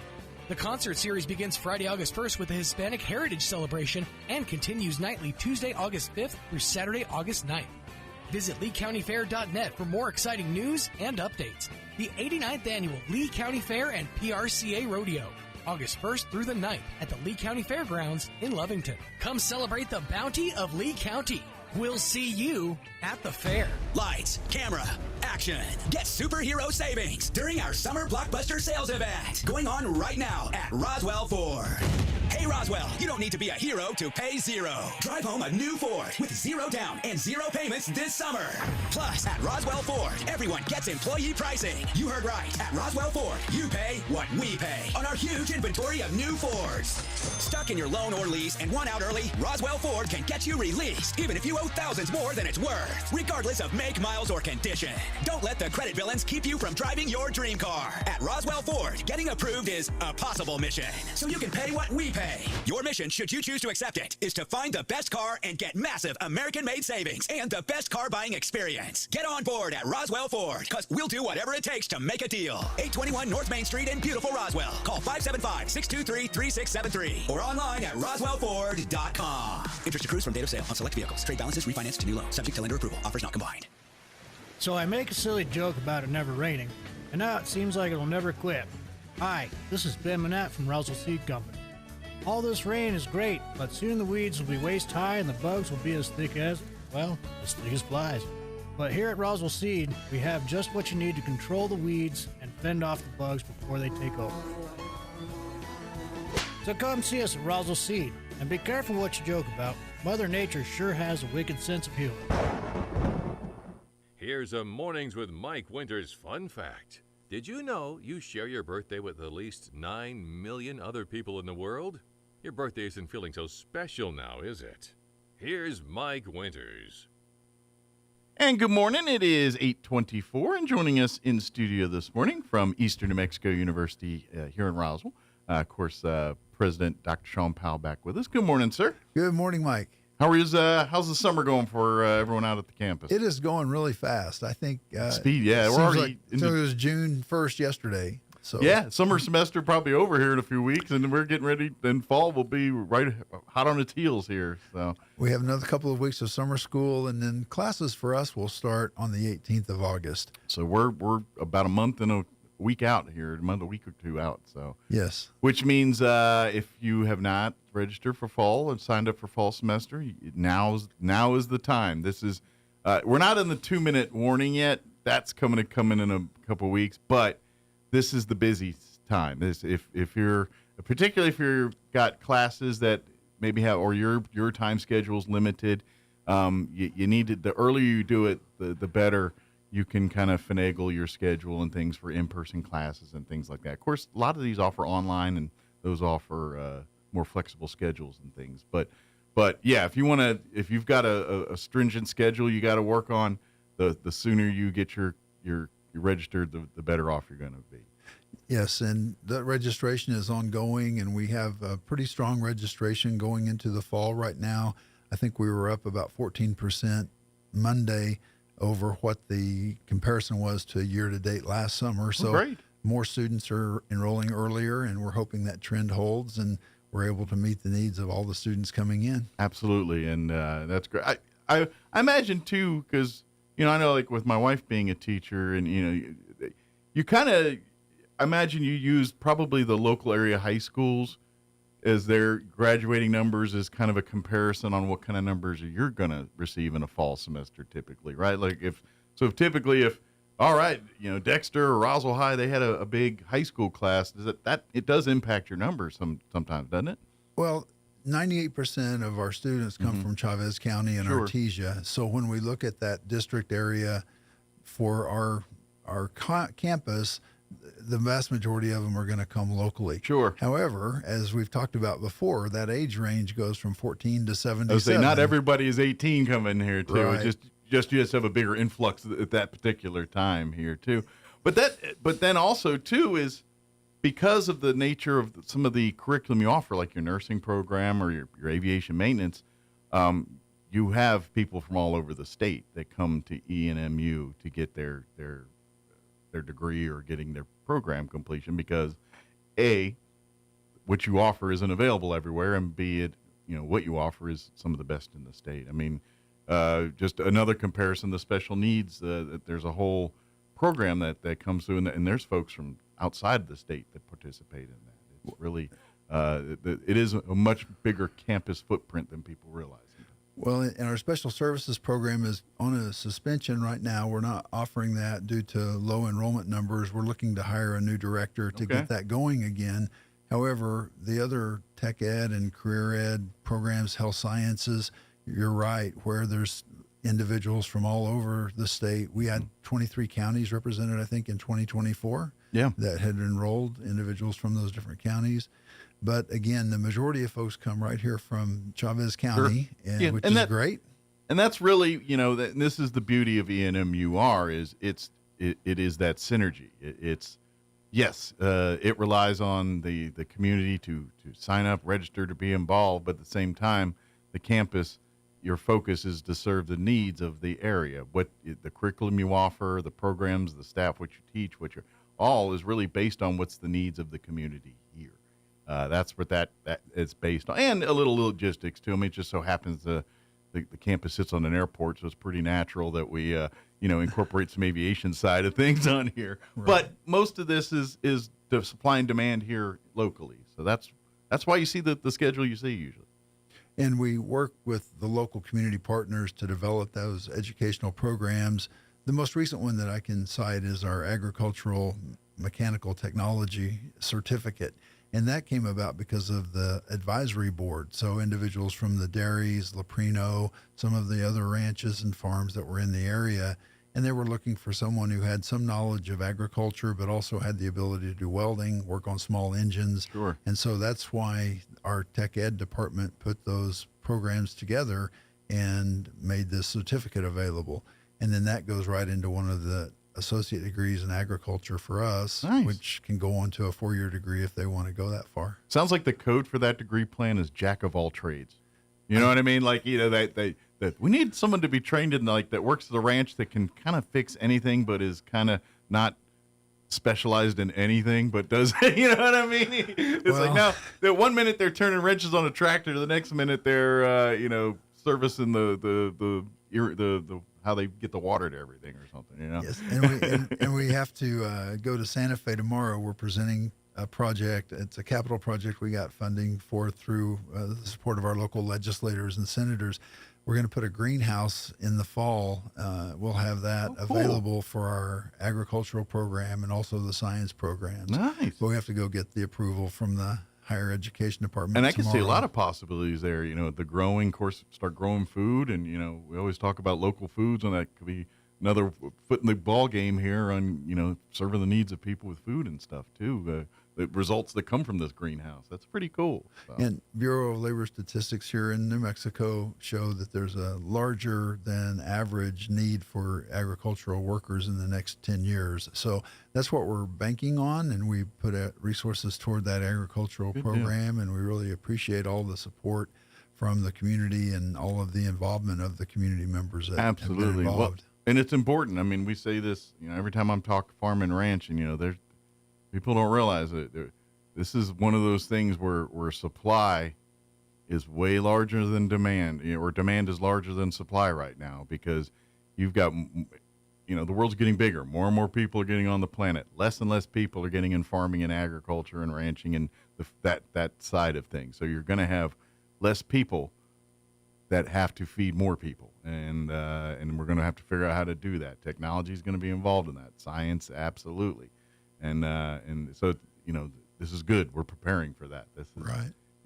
And this is, we're getting into fair season, with the, Chaves County Fair coming up and Eddy County Fair coming up, and the Eastern will be here in a month or two. But that's why we focus on the importance of those so much, is because the importance of farm and ranching and what role they're going to serve in the world.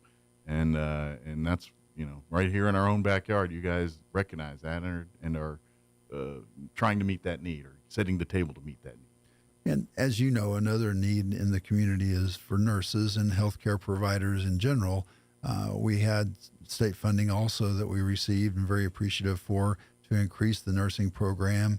And we have local contractors that are working on that project, and we hope to have the expansion done where they can double the size of their cohort ready for the January classes that'll be coming in. So maybe bigger, more enrollment accepted in the nursing program here when those facilities are open. Yes.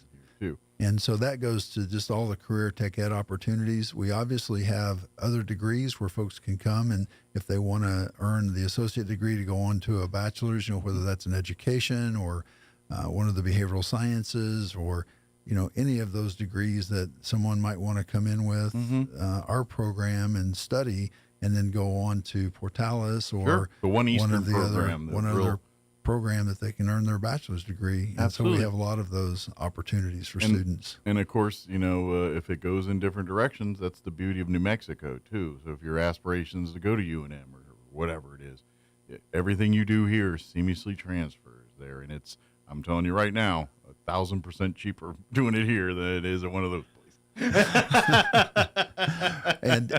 and I do want to, again, just note we have the early college high school program with the Roswell Independent School District, and one of their graduates, and I'll just brag on him a little bit, I don't want to say his name, but one of our graduates from 2 years ago just finished at New Mexico Tech. He's 20 years old and finished with his bachelor's in an engineering field. Wow, he's flying. And is on the way to a master's program, and he's not 21 yet. So, been moving pretty quickly through all of those steps.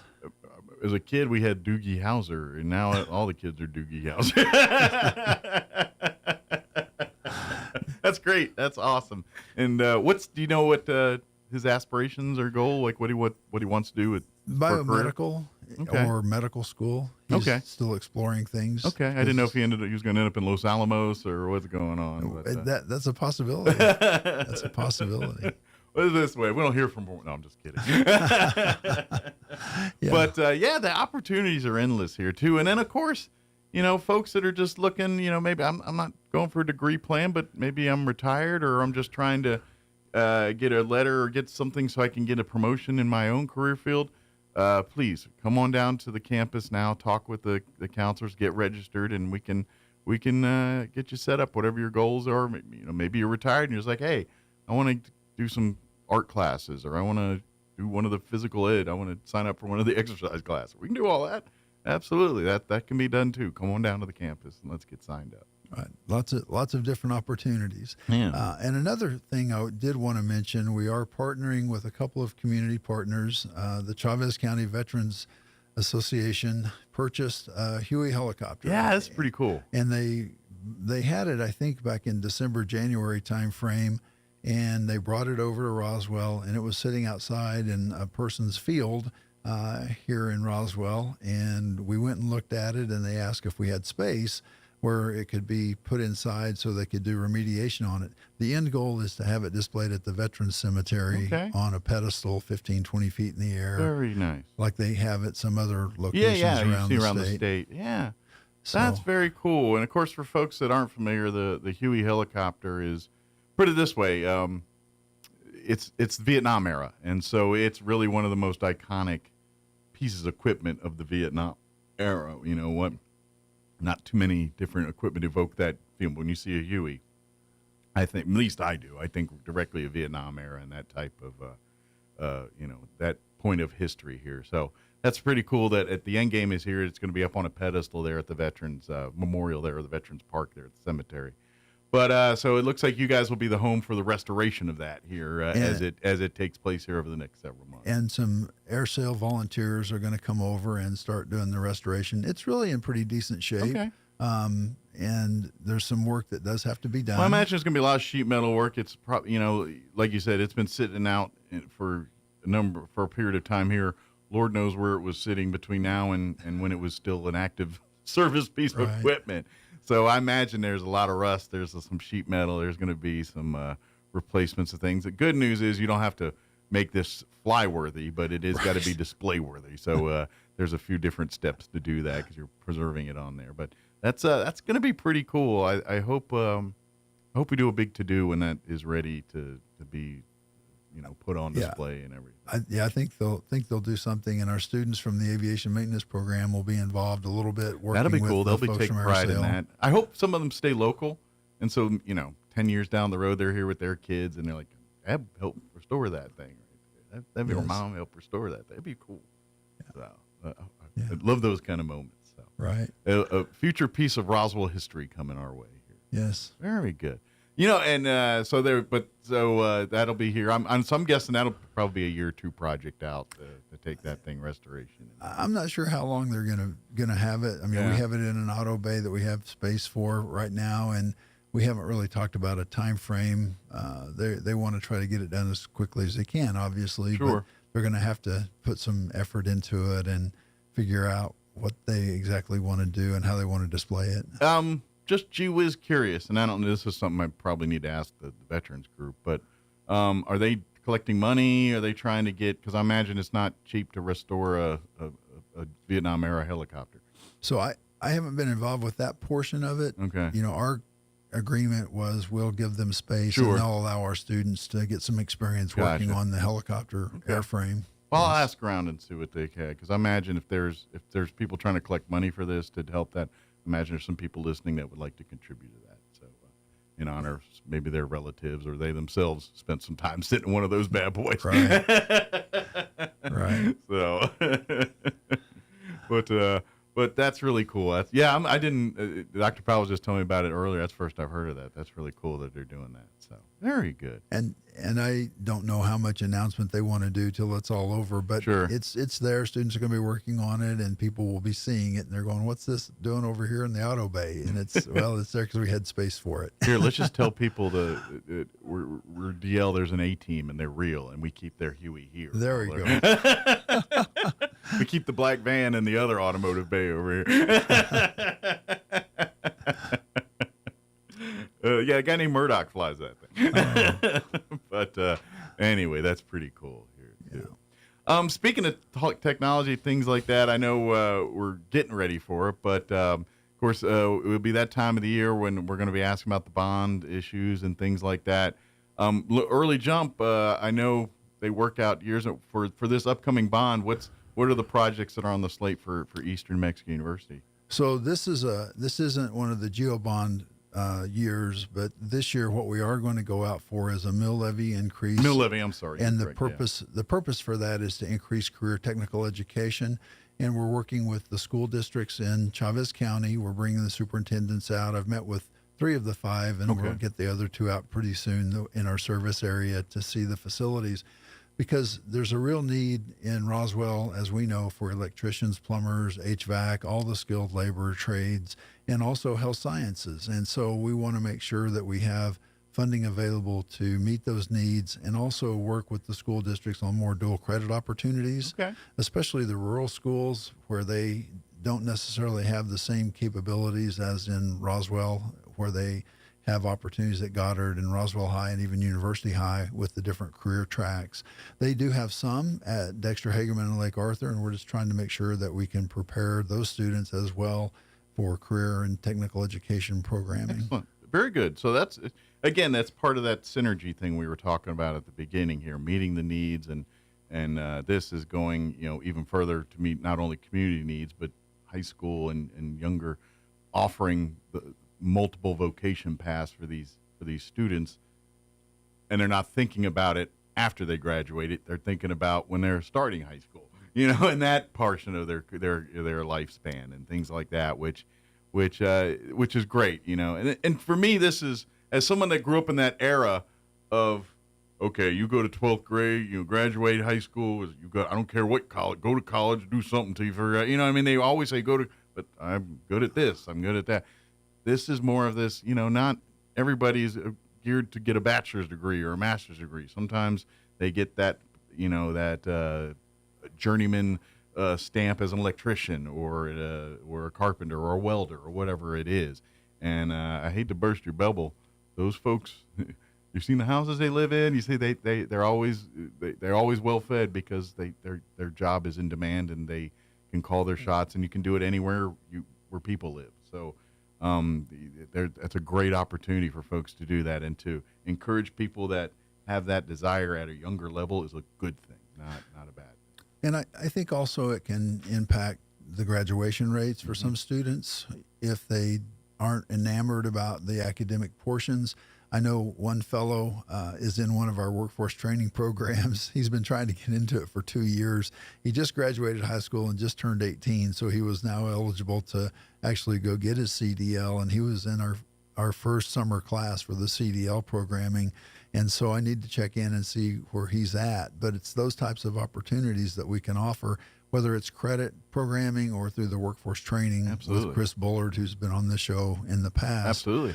Where we have a variety of non-credit opportunities for training in different fields. We do drone training, the CDL training. Out at campus right now for the youth, we have the camps going on, the Roblox Masters. And we were just talking about that earlier. Yeah. With the coding and trying to get exposure to the computers at an early age. As technology advances, you looked at UFO Festival this weekend. We had this amazing drone show downtown, and I know the drone stuff you guys do gets a little bit deeper than that, but that's a working advertisement right there for what our future holds, and what drones initially it was a cool toy that you could buy at Radio Shack. It's kind of the first generations of this, but now from working the in the oil field to any of these wind turbines, any of those stuff, they're using drones to send down there and check this stuff out. I'm sure the government, the weather service, military, there's all kinds of drone applications going on there. So it's a field now. It's its own path of technology and training and careers.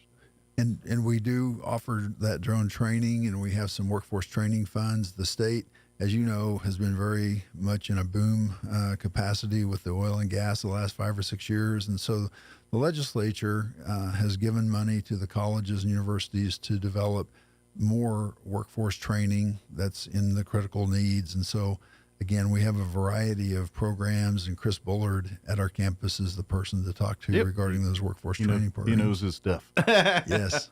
But again, this is the time with come on down to the campus with with fall semester here just a couple weeks away from firing up, about a month out. But now's the time to look into some of this, or maybe let's start the path. Let's start that conversation today. Let's see what happens. And then I'm going to tell you right now, once you sign up, and I'm saying this every time, once you're done in the registering and getting everything else, walk right on over to that financial aid office, get some FAFSA forms filled out, and let's see how many opportunities we can get to get scholarships or grants. Or, I'm telling you, every single person needs to get into that room and apply for it, because there's so much money every year that goes uncollected because people didn't know about it or think they didn't qualify for it. Look, when it comes to getting money, it's the dartboard effect. Let's just throw everything at the wall and see what sticks, kind of deal, and let's see what happens here. So I encourage you to let the financial aid folks work with you on helping you get as much of it paid for by somebody else. Well, and again, here in New Mexico, we have the Opportunity Scholarship and the Lottery Scholarship. It's my understanding the Lottery Scholarship's fully funded till 2029, Excellent. And the Opportunity Scholarship has funding through 29 with some limitations on the specific types of classes, class fees that they're looking at. But they're both great opportunities that the state is providing for the New Mexico residents at this point. Absolutely. But if you somehow are a little later on the boat and you don't qualify for some of those things, again, there's many other opportunities to get get you to help pay for this stuff. So turn over those rocks. Let them. And this is another thing, too. Once the semester starts here, don't forget there's a slurry of resources that are available on campus. So when you have that first week of classes that you're struggling, you're like, how am I going to?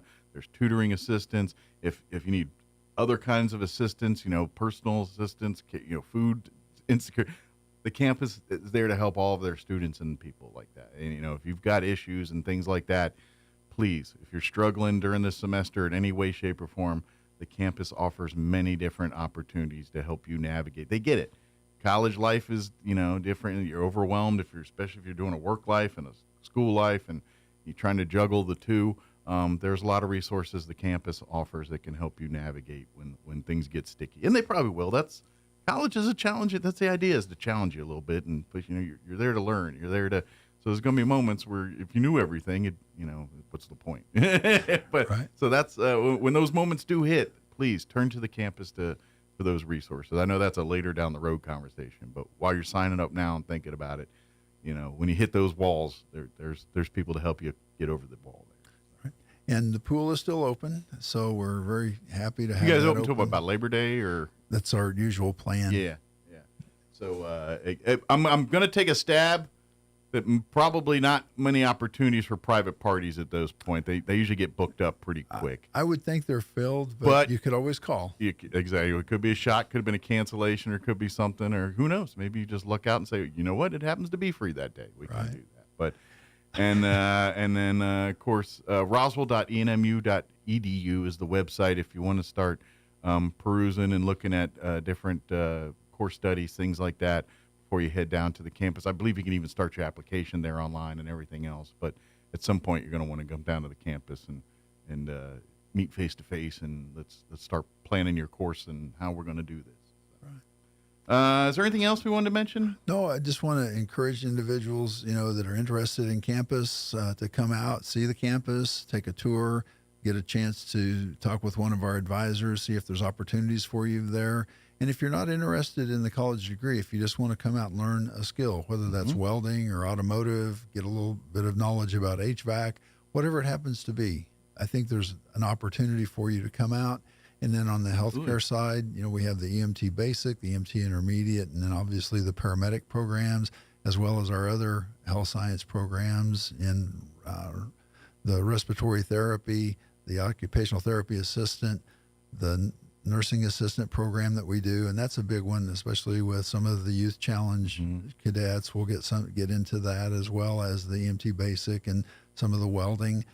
And so there's just lots of opportunities on campus, depending on what your skill set is and what you're looking at to develop. But I'm telling you right now, if you're looking, if you're looking for that career opportunity and just know, just about every one of those things that Dr. Powell just mentioned, the moment you walk across the stage, there are people ready to gobble you up and hire you right out the gate here. And that's what we try to focus on, is preparing students to meet the needs, their needs, and also community needs. Yep. And so if you're looking, and the beauty is that's wherever life takes you, that will follow you, and you'll be in demand wherever you go. It's, healthcare. Anytime you're dealing with fields that are dealing with people's services and needs like that, there's always going to be demand where you go. You got to get people to one place, or you got to treat people a certain way. Then guess what? These will translate into careers in any town you go, and especially right here in Southeast New Mexico. Absolutely. Good deal. Well, thank you for the time, and we'll look forward to seeing folks come out and get registered for classes. And again, we'll continue with those summer programs, and maybe the pool will be available. It's open for the community to come swim. Take a tour, have lunch, go out there and get something to eat, have lunch, take a tour, and see the beautiful campus and see where your opportunities lie ahead. Yes. So, but check it out first online, roswell.enmu.edu. Also, once you become a student, or even don't have to, but do it now, I just say, but once you become a student, you definitely want to make sure you get on your Facebook and like and follow all the Eastern pages, because once you're registered, that's the quickest way. If there's updates, changes, snow day, or whatever days like that happens, it goes to social media pretty quick first, and that's where it goes. You even beat us here on the radio. So, well, yeah, Martha Stab does a great job as our marketing and public relations director. Absolutely. Plus, there's all kinds of neat little things besides the important stuff. A lot of great opportunities to learn more about what opportunities through the college here. So, good deal. Roswell.enmu.edu is the website. So. Well, again, thank you very much for the time today. We'll see you next time, and stay cool this week. That's the goal. Yes. 104 is that's the day that we're going to find out how good the air conditioning and all these facilities are. And then the HVAC department, all right, kids, or the summer semester is now going to the streets. We're going to go fix a few buildings here around the campus. Might have some opportunities. There you go. Thank you, Dr. Thank Powell. you. It is 8:51. Let's pause for news, weather, your Red Apple Market update as well. Don't go away. Now for your Pecos Valley news update, I'm Jared Sorello. The cause of death for a missing man found near an apartment complex in Carlsbad back in February has been ruled a suicide. Police now say they do not suspect foul play in the death of Jaden Kennedy. Carlsbad police reminded folks to check in on their family members and friends, ask about their mental health, and seek professional help. The National Suicide and Crisis Hotline is 988 and is available 24/7. Chavez County Commissioner for District 5, Michael Perry, has announced he will not seek another term on the commission. Instead, Perry announced Monday he's launching a bid for New Mexico Public Lands Commissioner. Perry's current term will end at the end of next year. And moving to Hobbs now, where police have arrested a man in connection to a deadly shooting last week. 44-year-old Leroy Smith is being held for the killing of Cruz Aguirre. Police said Smith got into a fight with a woman when Aguirre attempted to break it up. Smith is accused of shooting Aguirre and then fleeing the scene. He was arrested the next day. You're up to date. I'm Jared Sorello. I'm meteorologist Steve Hamilton with your Pecos Valley weather. We do have a slight chance of shower or thunderstorm around Roswell today, but sunny everywhere else. We'll be in the mid-90s on today's high. Overnight, clear across the entire area, lows around 70. And then we're expecting low to mid-90s for the afternoon high on Wednesday, and we get sunshine. The temperature goes up quite a bit Thursday and Friday. We'll be in the low 100s. That's your latest forecast. I'm meteorologist Steve Hamilton. All across America, this is the Red Apple Audio Network's Market Report, sponsored by Abacus Global Management. There was no boost to stocks from President Trump's extending tax cuts and adding some new tax deductions. That was because tariffs are the stock market's main worry again. The Dow fell more than 400 points, its weakest day in 3 weeks, and the S&P 500 and the Nasdaq fell almost 1% after President Trump said if there are no new agreements by August 1 with 7 countries, Japan and South Korea being the big ones, their imports will be tariffed at least 25%, putting recent stock stock market optimism to the test, though he has said he would be open to new negotiations before August 1. But Argent Capital Management says the more talk about tariffs, the less happy the stock market is. Trump wants tariffs to bring more jobs back to the U.S. if he makes other countries' products more expensive. Also, to potentially reduce the federal deficit by collecting tariffs, but they can also slow the economy. The Wall Street Journal says layoffs are changing what retirement looks like for many in their 50s and 60s who expected to keep working. Some finding jobs are finding jobs that pay 11% less than the old job. With business, I'm Joe Connolly. This is the Red Apple Audio Network's Market Report, sponsored by Abacus Global Management. What if the future of finance wasn't built around averages, but around you?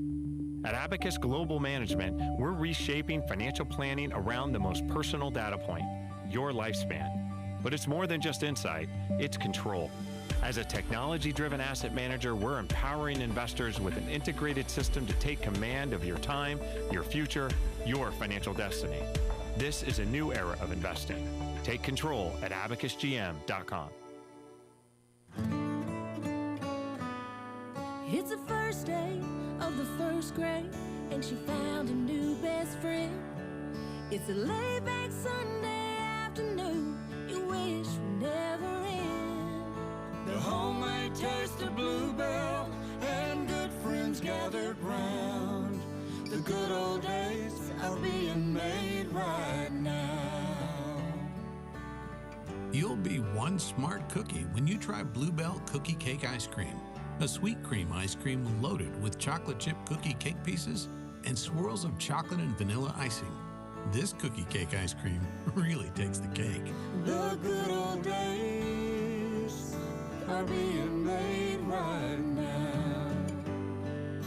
The good old days are being made right now. Look for Bluebell half gallons and 12-pack cups, $5.97 each at all Albertsons markets now through July 8th. Hi, everyone. This is Melanie from Glenn's Furniture. We now carry Mayo Furniture. Not only is it proudly built in the U.S., but there are hundreds of custom options to choose from, including fabrics, top-grade leathers, nail head, trim, and feet. The quality and construction stands apart from other brands in the industry, ensuring your satisfaction for years to come. Turn your living room into a reflection of your refined taste. Come see us at Glenn's on the corner of Union and Alameda in Roswell, where delivery is free since 1953. For the first time ever, the National Championship Air Races are touching down in Roswell, New Mexico. From September 10th through the 14th, witness the world's best pilots battle it out in the fastest motorsport on the planet. Vintage warbirds, cutting-edge jets, aerobatics, and family fun, all against the stunning New Mexico sky. 3, 2, 1. Get your tickets now at airrace.org. Don't miss this high-octane spectacle. Do you know what the hardest part of dealing with the roofer is? Just trying to get them on the phone. Jennifer here from Trustmark Roofing, and I want you to know that you can always trust Trustmark Roofing to answer our phone. Need a free roof inspection? Just call us at 575-755-ROOF, and we'll answer with a live person, a real human being. Have a roofing project already going with us and need to discuss it? Just call 575-755-ROOF, and we will answer the phone. No answering machine, no voicemails, and no weird robot automated attendant. That's because at Trustmark Roofing, we're all about relationships and treating people right. That's true for customers and vendors and insurance companies and employees. Anyone and everyone who comes in contact with our company. So if you have any roofing needs at all, trust Trustmark to treat you right and to answer the phone. Our number again is 575-755-ROOF, or find us online at trustmarkroofpros.com. Trustmark Roofing, we put people first. Have you experienced the Valley Cafe yet? It's much more than lunch or dinner. It's an experience. Chef Anthony Noble is a nominated Chef of the Year and Manager with a 4.9 out of 5 kitchen cleanliness rating and a 4.8 out of 5 most love rating. It's time for you to experience the difference that so many others already have at the Valley Cafe. Visit for lunch or dinner at 801 West Brasher, the Orange Building across from Church on the Move in Roswell, and save the Valley Cafe in your contacts. 575-755-EATS, 575-755-3287. Don't forget, we can cater your event too, and a portion of our proceeds go to the Dream Center in Roswell. How do you find a roofing contractor you can trust? You can randomly pick one, cross your fingers and hope for the best, or maybe you can ask a psychic to predict who's trustworthy. Here's a better idea. Choose one who prefers using America's most trusted roofing brand, Owens Corning. And rest easy, because Owens Corning screens their contractors for reliability, professionalism, and customer service. Why take any chances? Owens Corning, trusted contractors, proven products. For an Owens Corning preferred contractor, visit owenscorning.com/roofing. For a free estimate, give Do Right Roofing a call today, 575-623-2273. Find them fast in names and numbers. Your home for Sean Hannity in Roswell. 106.5 Roswell's Talk FM, KEND, Roswell, New Mexico. Breaking news this hour at townhall.com. I'm Bob Agnew in Washington. 10 people face attempted murder charges after a shooting outside a Texas immigration detention center on the 4th of July. Acting U.S. Attorney Nancy Larson says the group, dressed in black military-style clothing, staged what she calls a planned ambush. A local police official was shot in the neck and is recovering. Larson says the group used fireworks to lure ICE personnel outside the center in Alvarado, where they opened fire. Weapons, body armor, and anti-ICE materials were found at the scene. Some suspects were arrested nearby. They were armed and wearing tactical gear. I'm Julie Walker. In a separate incident yesterday, a man in a utility vest armed with a rifle fired dozens of rounds at federal agents at a U.S. Border Patrol facility in McAllen, Texas, near the U.S.-Mexico border. A police officer was injured before authorities say they shot and killed that assailant. Press Secretary Caroline Leavitt says the administration is ending the legal status for about 76,000 Hondurans and Nicaraguans. TPS, temporary protective status, is temporary by definition. It is not meant to be a permanent path to residency or citizenship here in the United States of America. Hope of finding survivors of the catastrophic flooding in Texas is growing dim a day after the death toll surpassed 100, but crews have kept up the search. Joe Bastardi, chief forecaster at weatherbell.com, says President Trump's decision to cut funding for NOAA had nothing to do with the lack of warning. They were looking at the situation 2 days in advance. They issued flash flood watches and outlined the threat of an extreme event 12 hours in advance, and then went to the warnings 3 hours in advance. It's low going on Wall Street right now. The Dow is down about 146 points. More from townhall.com. Hi, it's Mike Gallagher. You work hard. Everybody wants cheap airfare, but where do you find it? You call low-cost airlines. Their prices are direct from the airlines, and they're so low you can't find these fares published anywhere. They specialize in cheap flights, discount hotel rooms, cheap car rental rates, and great package deals anywhere around the world. Wherever you want to go, they can help you get there cheaply and with a best price guarantee. If you want the lowest prices on your airline tickets or other travel services, call now.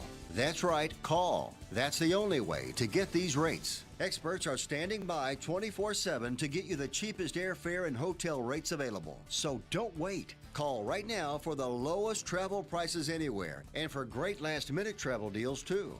Call 866-755-5300. That's 866-755-5300. Again, that's 866-755-5300. Call us right now. Not forgotten about tariffs. Donald Trump is ratcheting up the pressure on America's trading partners.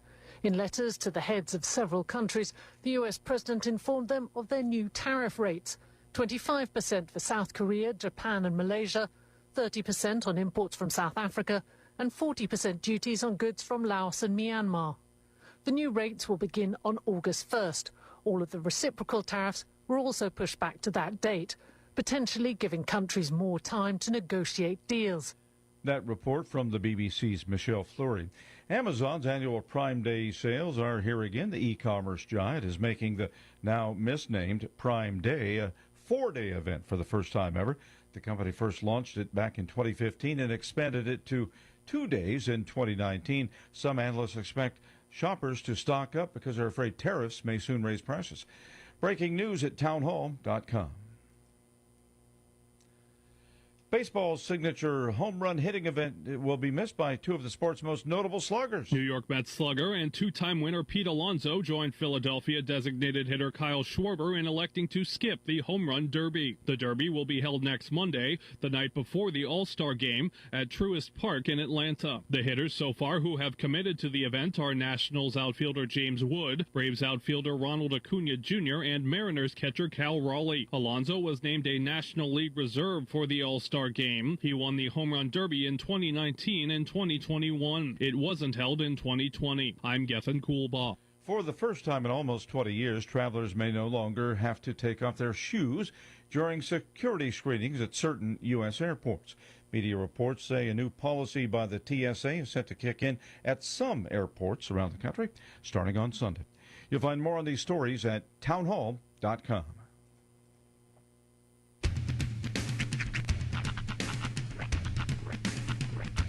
What in the wide, wide world of sports is going on here?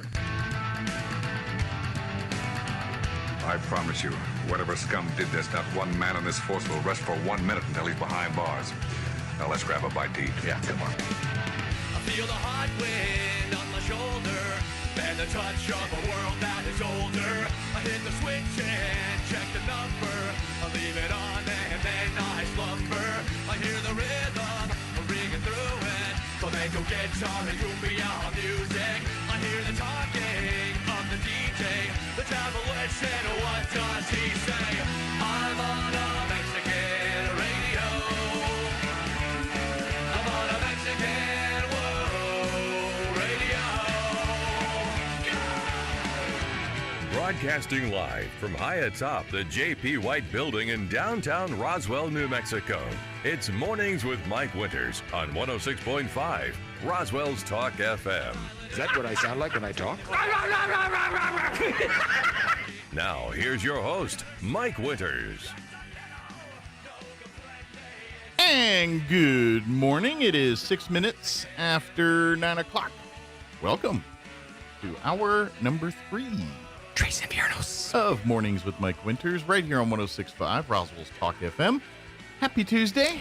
Ah, yes, the two-est of all the days. A warmer day. Yeah. 97 high today. But it won't be as hot as Friday. No, Friday's going to be another one of those traditional scorchers. Yeah, 104. Mm-hmm. Why? We're hitting the 1-0s. Why? Well, you know what? In fairness, I got to say, we've had a pretty mild summer. It's had up and down. Compared to the last, 3, bear in mind, the last 3, we went through those record-breaking lengths of days of triple-digit heat. Last summer was downright unbearable. This has had its spots, but, the moisture that we've had has cooled things down. It's a lot greener. That's true. Than most summers around Roswell way, so it's kind of, you take the good with the bad. We got to pay the piper. That's right. On Friday. You like this green? Yeah, well, now we get a little 104 to pepper it in. But, so enjoy. Of course, some people are like 104. Thank gosh. I've been waiting for this for a month now. I'm really hoping that the humidity stays, at bay and it's a dry heat. Well, the good news is by the time it gets 104, there's a few days of dry between there. So it'll be a dry 104. I got a bit of a bone to pick. I don't know who one would talk to about this, but right. So we've had some repairs needed on our 2 main splash pads here in town, the Burt Murphy family splash pad and the other one on Southeast Main. Mm-hmm. And so they were going to take those repairs and they were hoping to have them ready for the July 4th weekend. Obviously, we hit a bunch of stormy weather and, things got in the way. So those repairs have been pushed back. And I believe they're still underway. There was one functioning water spout, so to speak, that was accessible, and that was at the all-inclusive park. Okay. Right there in the corner, there's a little splash pad area. And it was working, and it was great. So I took my kids over there on Sunday, thinking, okay, well, this is the one that works. The good one. This is the good one. And as I slowly approach, my nearsightedness, gets the better of me, and I tend to not see things until I get closer. Right. there's just a bunch of yellow caution tape around the spouts, Bummer. and it is also out of order. All over down at the moment. Yeah. And I know that a lot of people have told me that it's because of situations involving the porta potty in some cases that they have to have an adequate hand wash station, and some of those have been damaged or messed with, I guess. We can't have nice things. Yeah, pretty approach. much. Yeah. So it's become kind of a bummer. Yeah. It's a summer bummer. Well, I guess you'll just have to go to the college. Dr. Powell said the pool's still open. Oh, at yeah. No, MUR, they're still open. And by the way, tonight is family swim night. So after 5 p.m., I believe it's 5 to 9, I think. $5 a person, and enjoy the splashy area. And the aquatic centers. And the aquatic center. They're fully up and running. But when you're trying to ball on a budget, I know. It makes things a little harder. NMMI's got a nice pool too. I think they have some open hours. They do. So. For a fee. Yeah. Oh yeah, they're all a fee. Right. But yeah, no, it's, and I don't have a traditional like hose hookup, because normally the answer to that is, just go outside and spray with the hose. I don't have one of those. So it's, I guess buckets of water for us. I had to get a pitcher and a kiddie pool. That's what we need. Invest in super soakers. I'll tell you though, we went to and by the way, I got to shout out Jocelyn and Herdu Carlos's mean smoking skills. We went and hung out with them on Saturday evening, I believe it was. Okay. And they had the best idea out there. It was just the kiddie pool that usually is for their dogs to keep them cool and hydrated. Yeah. We dumped that out and refilled it, and we just all sat there with our feet. Oh yeah. In the pool. Ain't nothing wrong with that. It was nice. Yeah. It cools. Smoked meats while having your. I'm telling you, smoked meats and cold feet is good stuff. Life is good. If I ever write a book, I want it to be called Smoked Meats and Cold Feet. That's a big good one. There you go.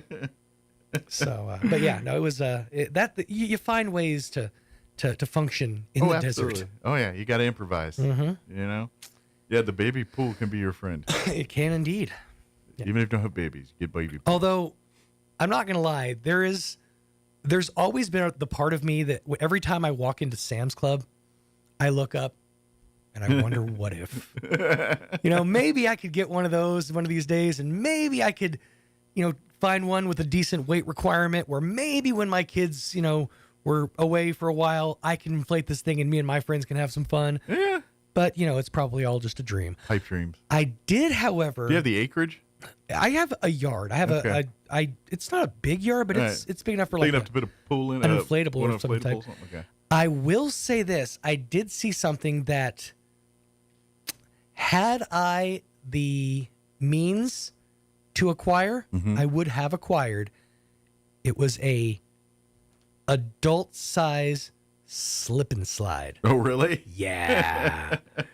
Yeah. With the rings, like that you slide through the spray. So it's had a few high-tech. of those. Yeah, it was one of those, the big time. Highfalutin slip and slide. Yeah, kids, back in the day, if you wanted to slip and slide, you could have one for relatively cheap if your parents had trash bags. Oh, yeah. I did many of those. However, if you, if your family had a bit of money and they wanted to show it off, you got the fancy slip and slide with the spray rings and the catch pool at the end that never caught anyone. Oh, no. Not a single person has that pool ever caught. If you're not eating dirt and or rocks at the end of a slip and slide, you didn't ain't do doing it right. Exactly. But yeah, I definitely want to get a hold of it. Just because I don't know if it's still going to be as much fun as it was when I was a kid. Then again, the thought of flopping down on my front, does sound kind of painful. So we're not as spry as I'm already kind of talking myself out of this, but I'd put like it this way, to get it. Someone's busting a hip. That's all I'm saying. What do you mean busting? The busted hip guy is just going to make his problem a lot worse. That's all that is. It's going to be more busted. More busted. Busted makes me feel good. As long as I got my smoked meats and cold feet, mo busted it is. Cold busted. That's fun. Yeah. You need some acreage. Like a slip and slide, you need a little more acreage. You do, yeah. I don't think my yard would facilitate it, but I've got friends' yards, and honestly, I'm not above just showing up at Cahoon Park with a slip and slide and a dream. You know? In theory, there you could just go. Now, if you have one of the fancier ones, like I said, with the sprayer, you got to have a hose hookup to hook up the thing. That'd be a little tricky. At the park. Right. But But yeah, if I can find the area, the acreage that would facilitate it, I think it's game on. There you go. There's still enough summer left that I think we can make this happen. And you know what? My brain, get two of them bad boys, put them together. Double length. No, see. And slide. And I like the way you think, but I'm going to stop you halfway through. You get two of them, right? Uh-huh. Crisscross. Ooh. That ups the danger aspect. Hot Wheels style. Exactly. We're Ridgeway racing this bad boy. So you're just constantly streaming. Eventually, there's gonna be a couple of chins bumped. I'm about to say, yeah, that's where the hips get. For a few Put it this way: dentists just hang out. Yeah, you'll rack up some business by the end of the afternoon. That's right. Maybe I can figure out like a hill and a bridge situation. I'm not like an overpass. Now it's just turned into a big slip and slide go-kart track. Right. I'm making this into Hot Wheels. I have to have something at the front that just launches you. Right. You know? All right. Can we make the slip and slide go up a wall and then around and then you just bank curve? Have you heard this? I'm pretty sure we've actually even talked about it on this show, but do you know the story of Schlitterbahn, Kansas City?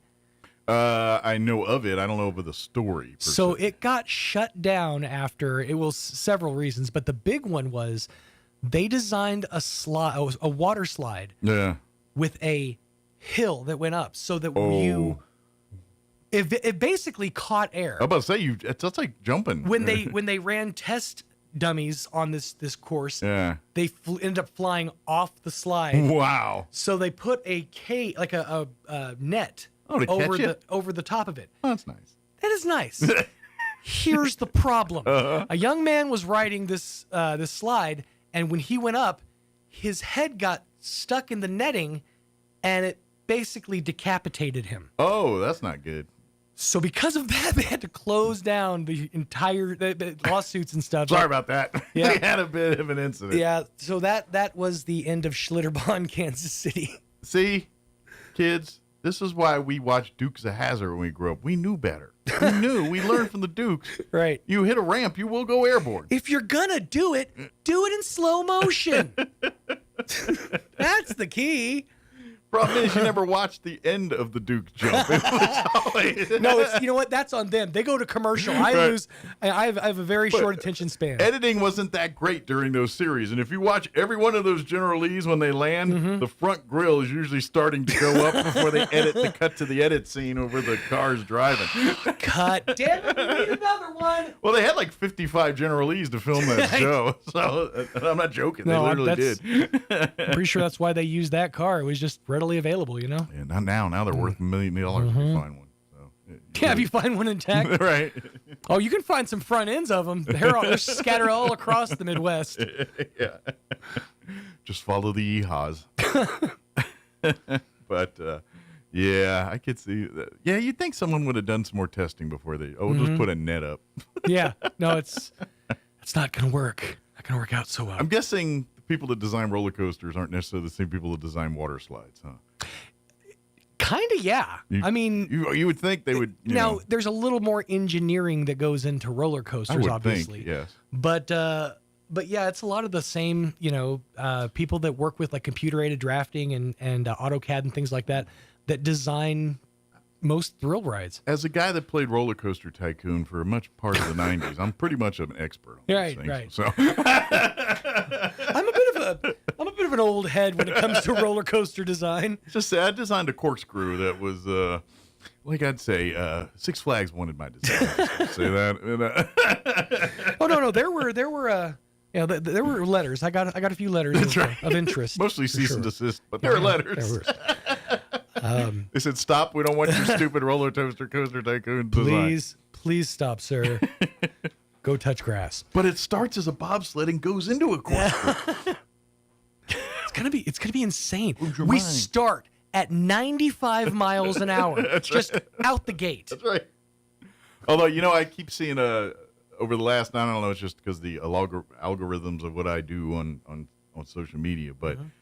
Over the last 2 days, I've seen this clip at least a half dozen times about some new roller coaster at Cedar Point in Sandusky, where it's basically the track separates. You're on the track, and then you're just it just has you sit out there while the cart's on the track, and then the whole track itself just goes down like this vertically to connect to the rest of the track. Hold you there for a minute and then send you on your way. That's too many things to go wrong. Yeah, that's the new. Yeah, they said it's pretty scary. I just read a story about, I don't remember what theme park this was at, but a roller coaster that's notorious for getting stuck at the top of like whatever like hill it's taking. Yeah, did it again, and they were these people were stuck like in this thing for an hour before finally they sent rescuers up and helped people out of the cars and had them walk down. They would walk down the ride.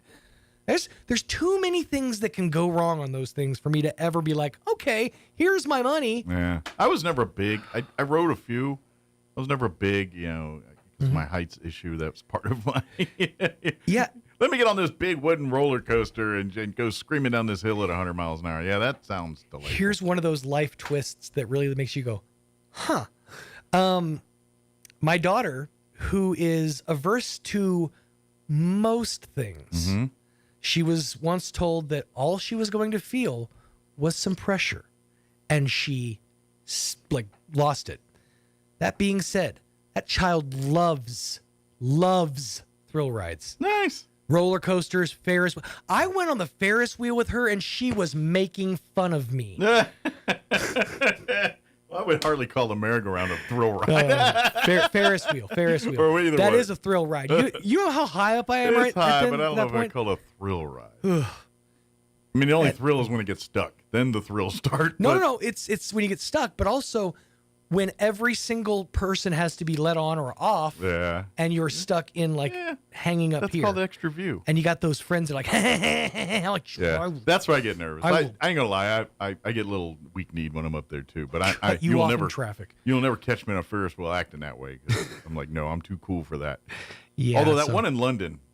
Oh, the Eye. That one might be a little high for me. Well, there was one we were looking at in Vegas, and it's every car is like a bar. Oh wow! So like they have like a bar with a bartender and seats and stuff, and it's like they're pods. It's on that big Ferris wheel in Talk about Vegas. a captive audience. You ain't leaving. You're drinking. Yeah, that's pretty much it. It's like you pay for the package. I think you get like 2 drinks. We're gonna get just liquored up, and then we're gonna send you on your way on this Ferris wheel. You ever been 1,000 feet up and lifted? That sounds smart. Smart. That's the South Park reference. That's one of my favorite episodes. Joseph Smith, dum dum dum dum dum da dum dum dum. All right, let me give you the lay rundown for this hour of the show. We'll get you up to date with the weather here in just a bit, and shortly thereafter, we're going to replay our interview we had with Doug Weiser from Walker Aviation Museum. We did it pre-UFO festival, so we talk a little bit about that, but mostly just talk about, they're out now, open. They're back from the flood, and volunteers. They're ready to. They need more of everything. So get involved. So we'll play that interview for you a bit. Doug Weiser, if you wanted to destroy his sweater, just pull this thread as he walks away. Some Weezer fan out there just rolling with laughter with these jokes. I'm really nailing it today. Point. Well, I'm going to go the other way. I'm Doug, and I'm out of here. All right, 9:22. Here's your weather. Weather this hour brought to you by Southwest Bearing under new ownership. Custom solutions for your heavy equipment. Hydraulic hoses, hose repair, bearings, seals, sprockets, belts, tools, fluids, and fittings. I'm meteorologist Steve Hamilton with your Pecos Valley weather. We do have a slight chance of shower or thunderstorm around Roswell today, but sunny everywhere else. We'll be in the mid-90s on today's high. Overnight, clear across the entire area, lows around 70. And then we're expecting low to mid-90s for the afternoon high on Wednesday, and we get sunshine. The temperature goes up quite a bit Thursday and Friday. We'll be in the low 100s. That's your latest forecast. I'm meteorologist Steve Hamilton. Thank you, Steve. Currently 73 degrees and fair here in Roswell. Humidity is at 74% with winds currently out of the west at 7 miles per hour. We are looking at a 20% chance of some afternoon showers. They're talking after 3 o'clock this afternoon. Otherwise, sunny and hot with a high of 97 for today. Southeast winds 5 to 10 miles per hour. That 20% chance at showers and thunderstorms continues in the evening hours till about 9 p.m. Mostly clear with an overnight low of 70. South winds 5 to 10 miles per hour. Wednesday, the temps pick up. Things get warmer, and that continues for the rest of the week. Sunny and hot, 98 for high tomorrow. South winds 5 to 10 miles per hour Thursday. We cross over into the 100s. Sunny and a high of 102 on Thursday with south winds 10 to 15. Friday, we break into the 104s. Sunny and hot 104 for a high. And then the weekend, Saturday, we dip back down into the mid-90s with a 20% chance of rain Saturday night.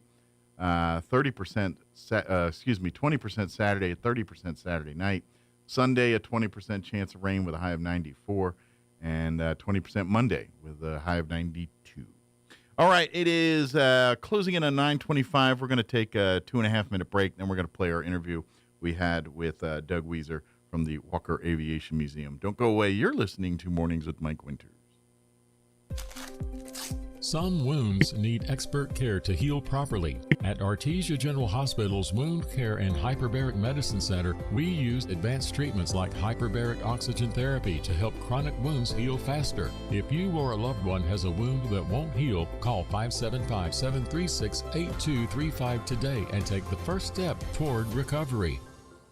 Looking to start, continue, or complete your higher education journey? Join the more than 5,700 current Greyhounds on their journey to student success. Eastern New Mexico University offers the most affordable higher education degree in the Southwest, and New Mexico residents can go to school tuition-free with the New Mexico Opportunity Scholarship. With online or in-person degrees, ENMU is the right choice for you. For more information, visit enmu.edu. ENMU, student success, that's what we're about. If you want to experience the best Beatles tribute ever, grab some tickets and twist and shout with the Fab Four, the ultimate tribute, on July 12th at the Spencer Theater. This loving tribute to the Beatles has amazed audiences in countries around the world.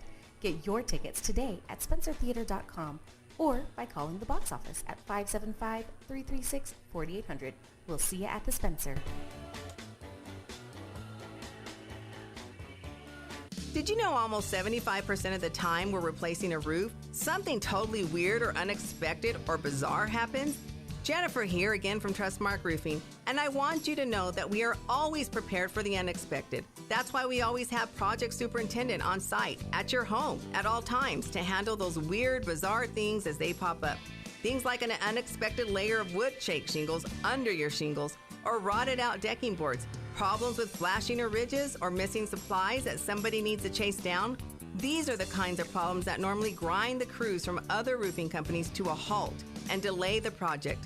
But not with our super awesome superintendent there. He's equipped to handle any problem and keep the project moving along smoothly.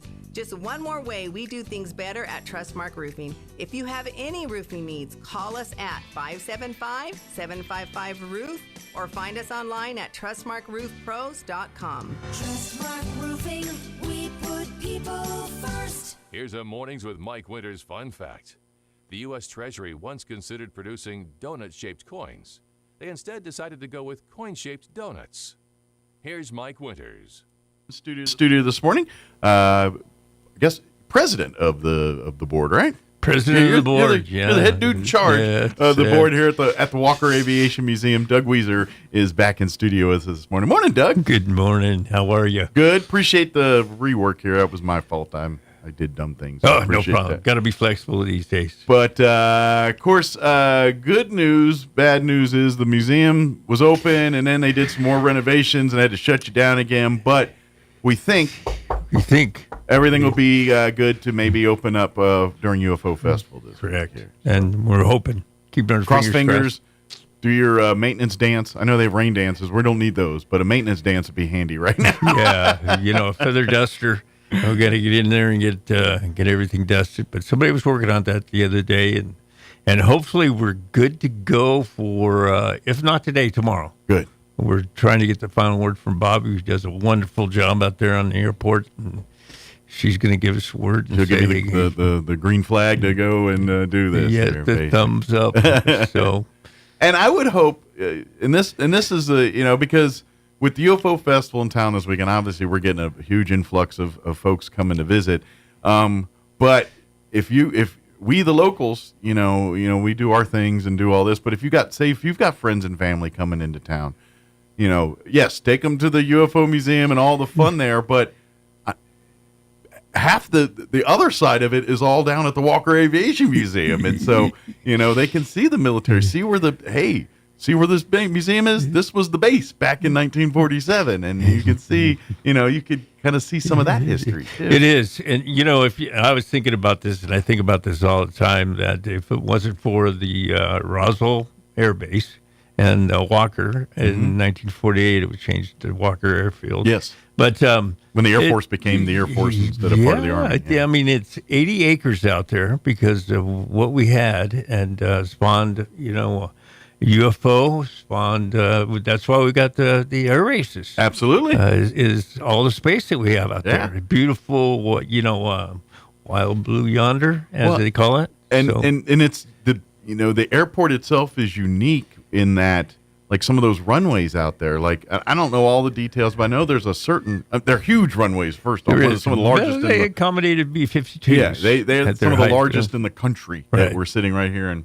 Because they literally had the biggest bombers that known to man fly off. We were a SAC base, what they call a SAC base. But what I've been told, like I guess even like there's one that's like made out of a certain material or something, and like pilots have to qualify on this, and Roswell Airport's like one of the few places in the country that can actually qualify on this. It is, and they bring airliners in to do touch and goes. Japan Airlines have been here. And it's very unusual. Lufthansa has been here. German Airlines have been here. That's a haul. Yeah. But it's really strange to see a 747 or a 767 or even a 737 over the skies of Roswell, because we don't. General Airlines absolutely doesn't have those. Doesn't fly into Roswell. Well, and that's the great part. Like when you go to the Walker Aviation Museum, and if you're interested in having more fun.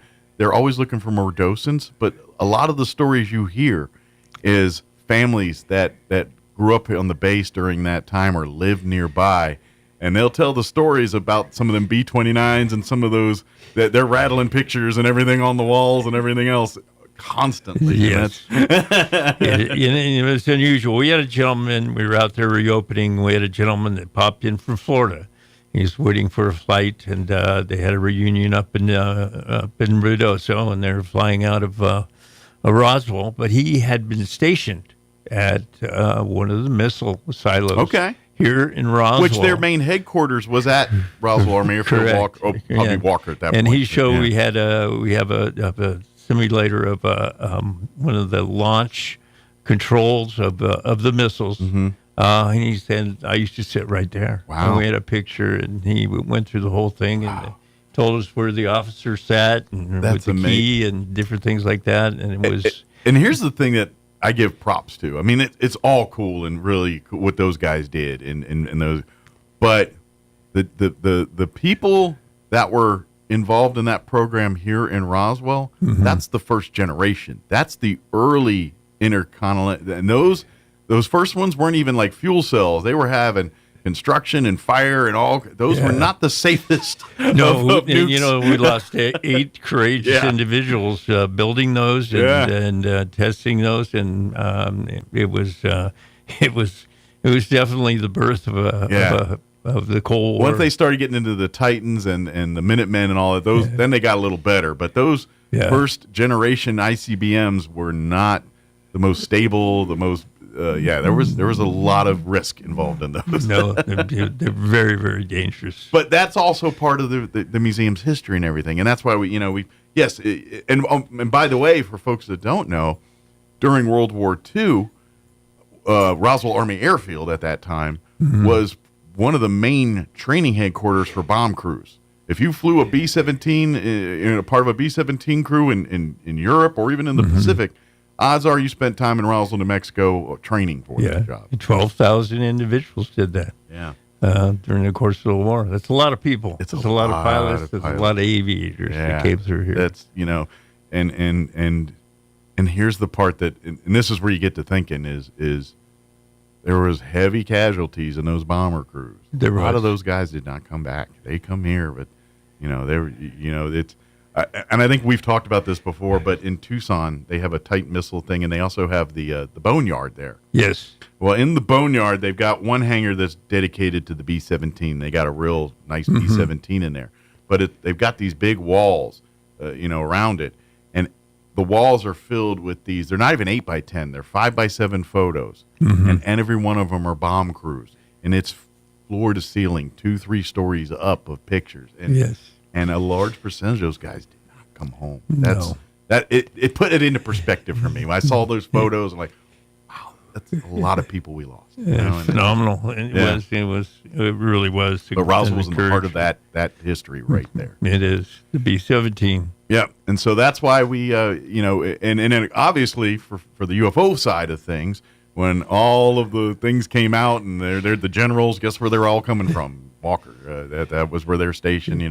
The military first response was was that base right there. So that's why I would say, hey, when you're done, and this is cool. And we've talked about it before. There's quite a bit of Roswell Army Airfield, Walker Air Force Base history in the UFO Museum as well, because it's connected. There is, and so hopefully people's appetites get wet over there, and then they come see the real McCoy down at the airport here. Yeah, it's a beautiful facility. I know you're still waiting on some green lights here, but if green lights are given, what kind of hours do you anticipate the museum will be open this weekend? Monday through Friday, about 9:30 to 12:30. Okay. I don't know if we're going to do some different hours with the festival this weekend.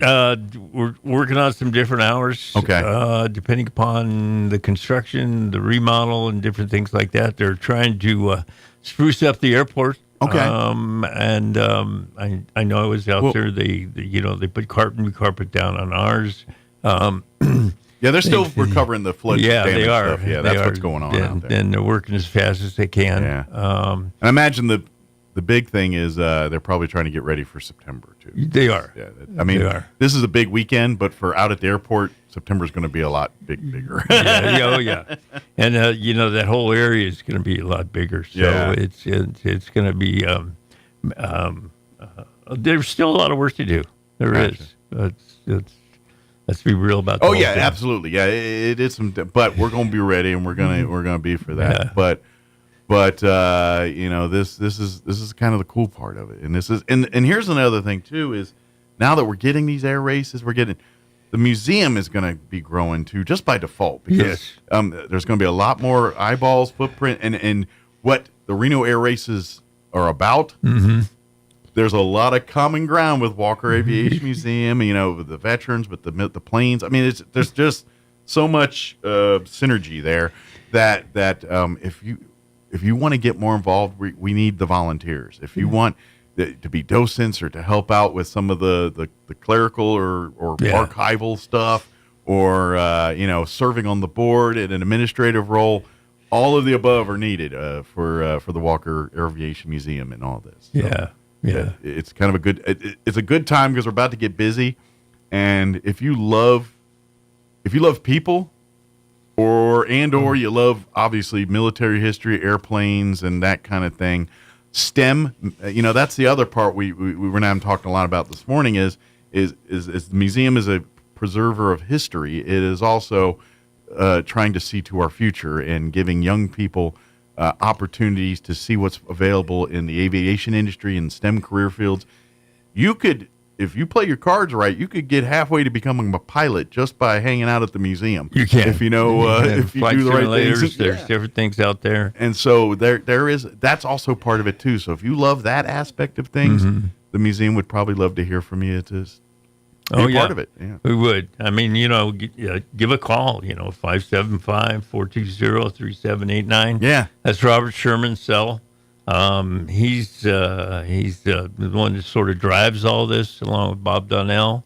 I'd like to thank all those. I'm just, I'm just a puppet president. These gentlemen are retired, yes. So this is their passion. This is what keeps them busy. Yeah. Doug obviously has a day job here to do it. So, so that's the beauty of it here. If there's some retirees that would love to get in there and be, at Robert and Bob's level where they've got more free time. But even if you're just saying, no, I'm a college kid, but I'd love to be a docent. Can I work a couple hours a week? I'll hold the fort down, so to speak.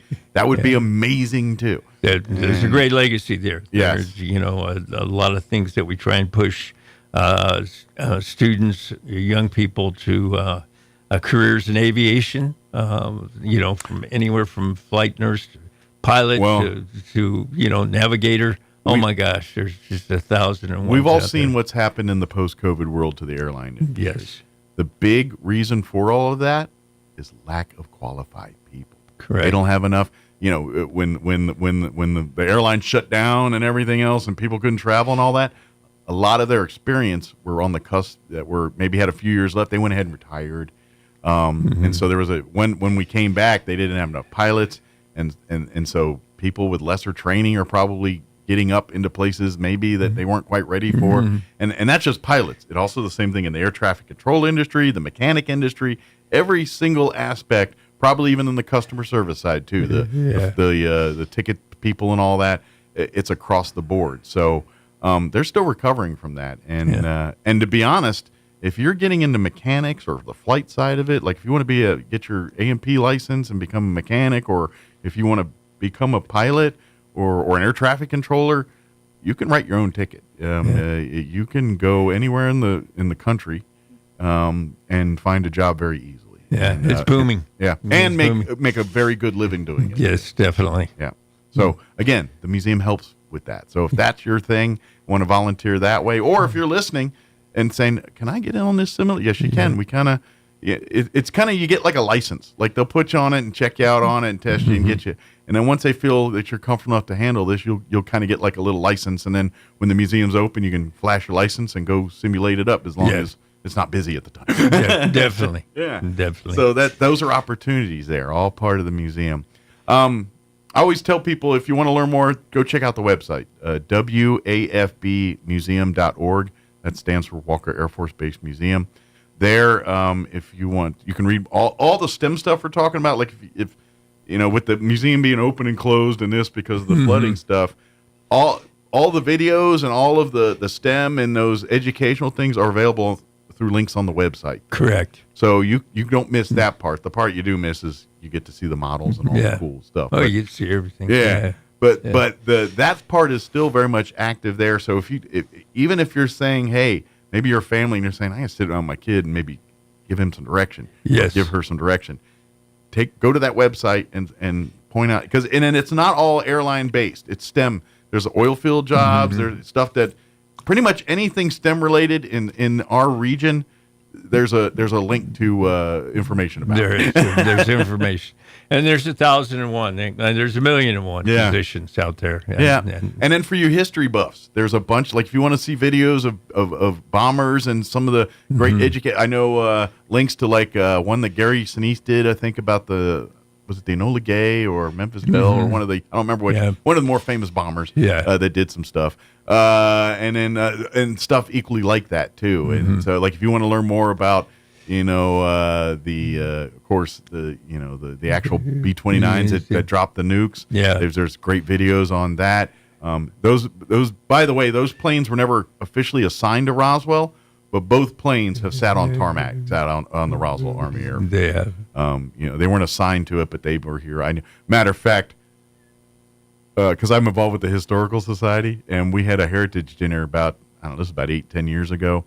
And in the silent auction, someone had a beautiful framed photograph of the Enola Gay sitting on the tarmac at Roswell Army Airfield. Oh, wow. And I lost the bidding. I was hosting, so I couldn't really keep up on the bidding, and someone outbid me. But I was like, man, if I wasn't hosting, I'm getting that thing. But I always wanted that pick. But anyway, that's part of this history here. And so we'd love to, if you want to volunteer, and if you love that kind of stuff, there's tons of those videos there too, and that'll whet your beak until you can get on into the museum and see and touch things. Yeah, there's a lot more information that's come out about the B-17 too. A lot more documentaries and actual pilots and crew members that have generated this kind of information because it was such an important part of World War II. I mean, did you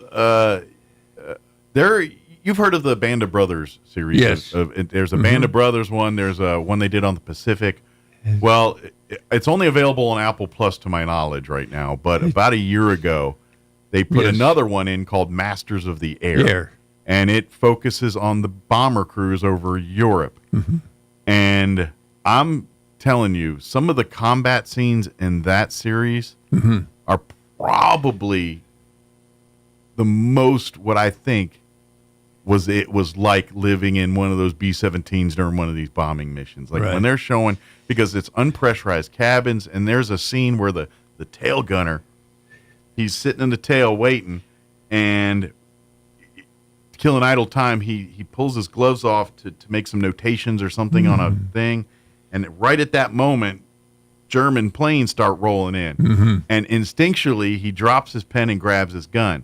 He's not wearing his gloves. It's subarctic up. He literally frostbites his hands to the gun because he forgot to put his gloves back. And I'm like, I've never seen that portrayed like that in a movie. And I'm thinking that, like, to me, that, and then okay, by the way, the see a bullet sitting on the floor, the blood, the bullet holes. I mean, all by the way, you're sitting up 10,000 feet in the air. Dude. I mean, that what these men went through is just insane. Yeah, it's phenomenal. So to hear those stories, but if y'all get a chance and have it, Masters of the Air, I think the combat sequences I saw in that, to my opinion, I think is probably the closest thing to sitting in those planes and experiencing it firsthand. It is, and all I could think of was a lot of those individuals were trained in Roswell.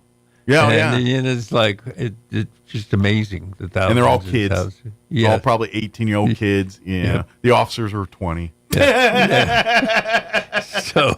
it was a pretty amazing. Yeah, pretty amazing. Yeah, and that's the same thing. Like when you were talking about the man you met who spent time in the missiles. Same thing. Those are 18-year-old kids sitting there doing with their finger on the button. Basically, it's crazy.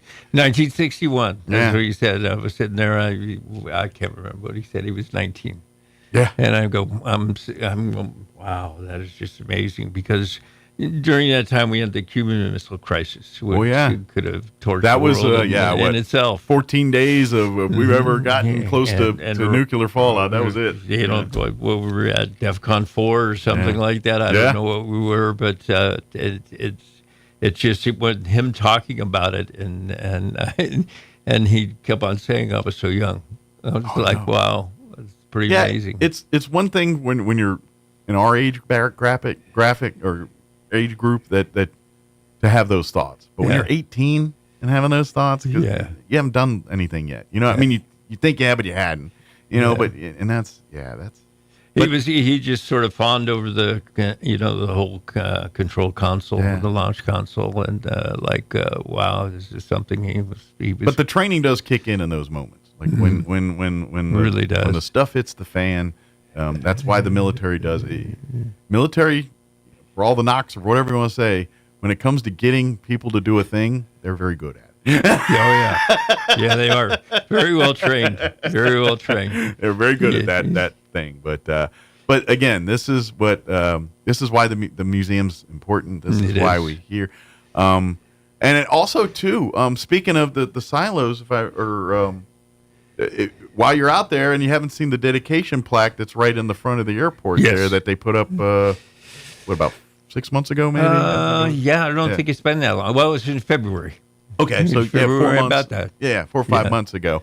If you haven't had a chance to check that out, come spend a moment and pay respects there before you head on in to the airport there and to the museum. If you come through the main entrance of the airport, the middle entrance, you can't miss the walker area. It's right there in your face. It is. If you do come from the left or right wings, make towards the center, and you'll find the museum there pretty easy. A lot of history. Absolutely. A lot of legacy there. It is.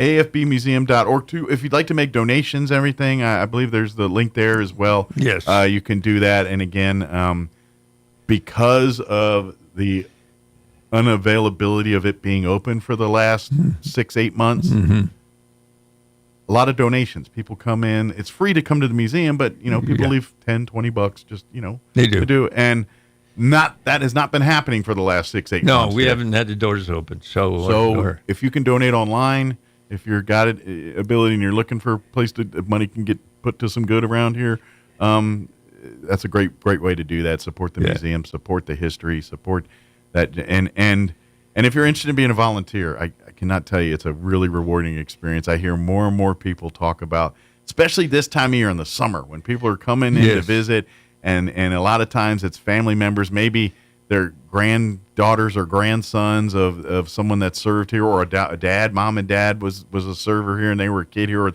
or they weren't here, but they're kind of, my dad was a mechanic here, or my mom worked at the BX there or whatever. I mean, that's kind of, you get a lot of those stories, and that's what the museum celebrates too. Yes, we talk about the missile silos and what planes served here at what time and did what, but most of the history is talking about the baseball team, or this is what they did at the NCO club when they were, or this was a festival that happened. Because there's I've seen in y'all's collection, and Robert's brought them in a few times, like the fair book from the 60s, and how much the museum, bowling league, the whole deal. It was a little city out there, and the base was very integral in that. It was the lifeblood of Roswell. It really was. So a lot of the events and a lot of the community surrounded about what's going on out at the air base. So when the base closed in '67. They felt like they were going to have to roll, Main Street up and, move it down south. Yeah. That was the deal. And to this day, I am amazed that they would close that. I mean, not so much. It's just because of where it's located and the airspace of it. I know there's Holloman and Cannon, and maybe they can meet all those needs through there. But those aren't bomber bases. Neither one of them are bomber bases. No. They are fighter bases. Or drone or whatever, but in Kirtland, that's never been an aircraft base. They have special forces helicopters. They ain't. I think the Guard has some A-10s out there or something, but there's not that kind of support to put a fighter wing or a bomber wing out there. There's not that kind of room. No, there's not. So the assets that base has seems like, I don't know. It just feels like maybe that, when they do because I know Cannon's been on the thing before Kirtland, and Congress people have saved those bases. Yeah. I'm just like, why didn't they push harder for Roswell, man? Because to me, its mission, what it does. Now, and granted, maybe, maybe people with more stars said we can do that here now or whatever. I don't know. But I feel like this was a gem that they let go a little too soon. Just a runway itself. Yeah. Exactly. That long runway, that deep runway that could handle a B-52 space shuttle. At the time, it was an alternate all I'm landing saying spot is of the space shuttle. Whiteman is the home of the B-2 bombers right now. Right. Roswell Army Airfield or Walker Air Force Base would have been a fine establishment to store those B-2s. And it's still an alternate base for landing. Yeah. It was B-2 because it can handle it. There's not many around like Roswell. Yeah, Roswell's very unique. Yeah. Why do you think also whenever the president comes to southeast New Mexico, they always come into Roswell? They do. Like when they go down to Carlsbad and stuff, like when Obama went down to the caverns here half dozen years ago. They flew into Roswell, and I think they rolled out Marine One and then choppered him down there from there, because Air Force One doesn't come by itself, folks. It comes with a couple of C-5 Galaxies and a whole support team. It has an entourage. Yeah. Yeah. So, but that's this base. We have this weird, and that's why now we're starting to, and this was their A races. They obviously have seen that, and that's why they're here. That side of it, and the potential here is great. And getting to the air races, I know we're in the middle of UFO Festival about to start, but we're going to get our butt kicked for this year's UFO. Air races. I mean, and they're going to have a place to fly some of those static displays in for the air races. Yeah, it's a full-on air show, because I think they get the Thunderbirds or the Blue Angels, or once. Yeah, they'll develop that into within the course of this year or next. When one of those two teams show up, that makes your air show official. If you got the Blue Angels or the Thunderbirds, you were official air show. You've made it. Yep. You made it. Yeah. And I'm hoping they'll bring in some of the other military aircraft too from they're supposed from to. Holloman and because I ain't gonna lie, I'd love to see an F-22 do its thing up there. Oh my gosh, yeah, that'd be nice. I wouldn't mind seeing a few A-10s buzz around there, and when I actually saw the air show at Davis-Monthan in Tucson, Arizona, several years ago. That's an A-10 base. That's one they house those there, and of course they did their A-10 flybys, but they fired the gun off. Oh, that's phenomenal. The burn, if you hear there's depending on what side of the fence you're on, the sound of burnt is either the sound of freedom or I'm about to have a problem. And they when they fire off that 30 mil cannon on that A-10, it's a sight to see. And my wife and them, I'd seen it a couple times being military, but first time I said, y'all are lucky. You don't get to see unless you watch a video on YouTube. You're not going to get to see that very often. That was pretty cool. But anyway, I'm getting sidetracked. All of this is kind of saying this could be here. This could be, with the air races and everything. So volunteers are desperately needed. Donations are desperately needed. And good news is, as we open up, we're ready to come and bring visitors and come be a part of, see what the museum's all about here. Come see us. And, if volunteering and you can help out in any way, any shape or form, we will take it. Absolutely. We welcome it. Please come. You know what? Come by this weekend and talk. I know Robert will be there at some point. Maybe yourself and various other members of the organization will be a part of it there too. So come see it. Come check it out. Come get involved.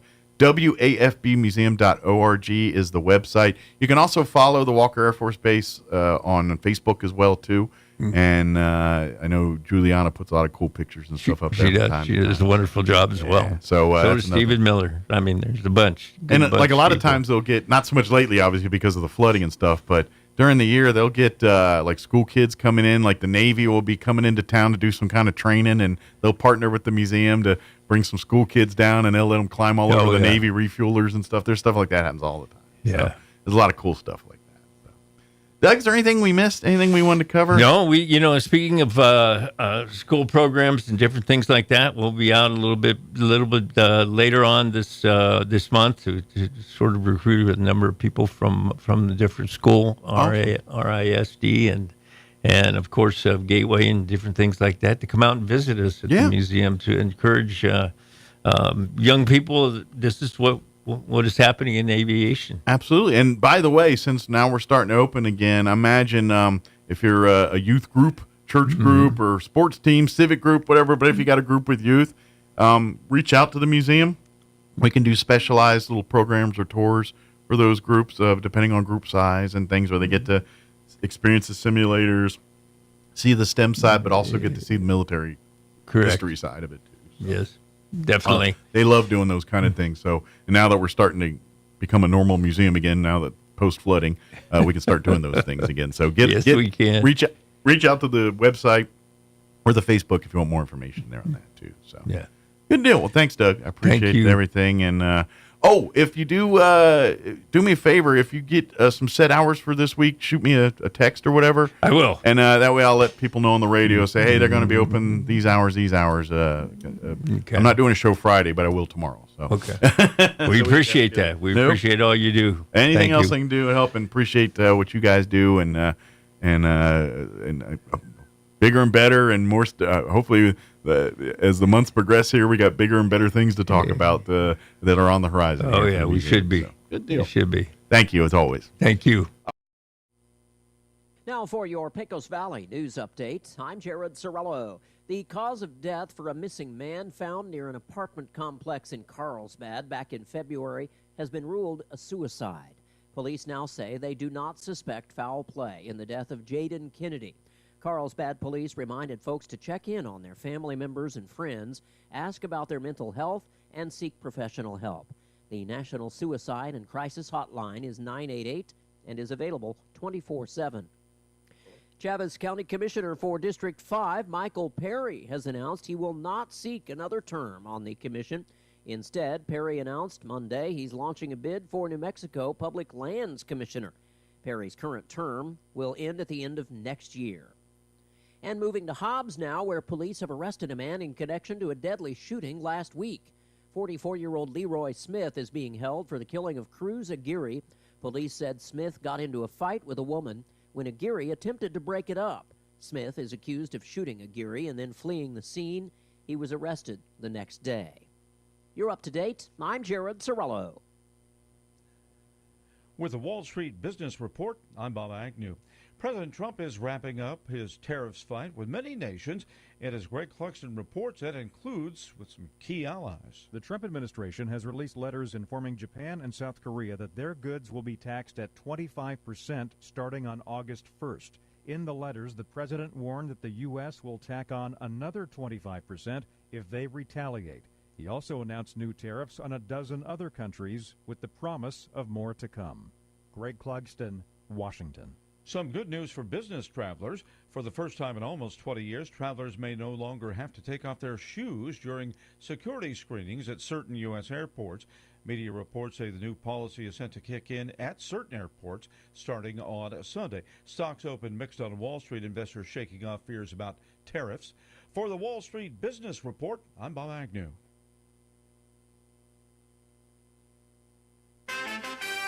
The great one, Mark Levin, is now in Roswell on 106.5 KEND Roswell. And that's going to do it for us for today. Thanks for allowing us to be a part of your day. We'll talk to you bright and early, 7 a.m. tomorrow. Take care. Breaking news this hour from townhall.com. I'm John Scott.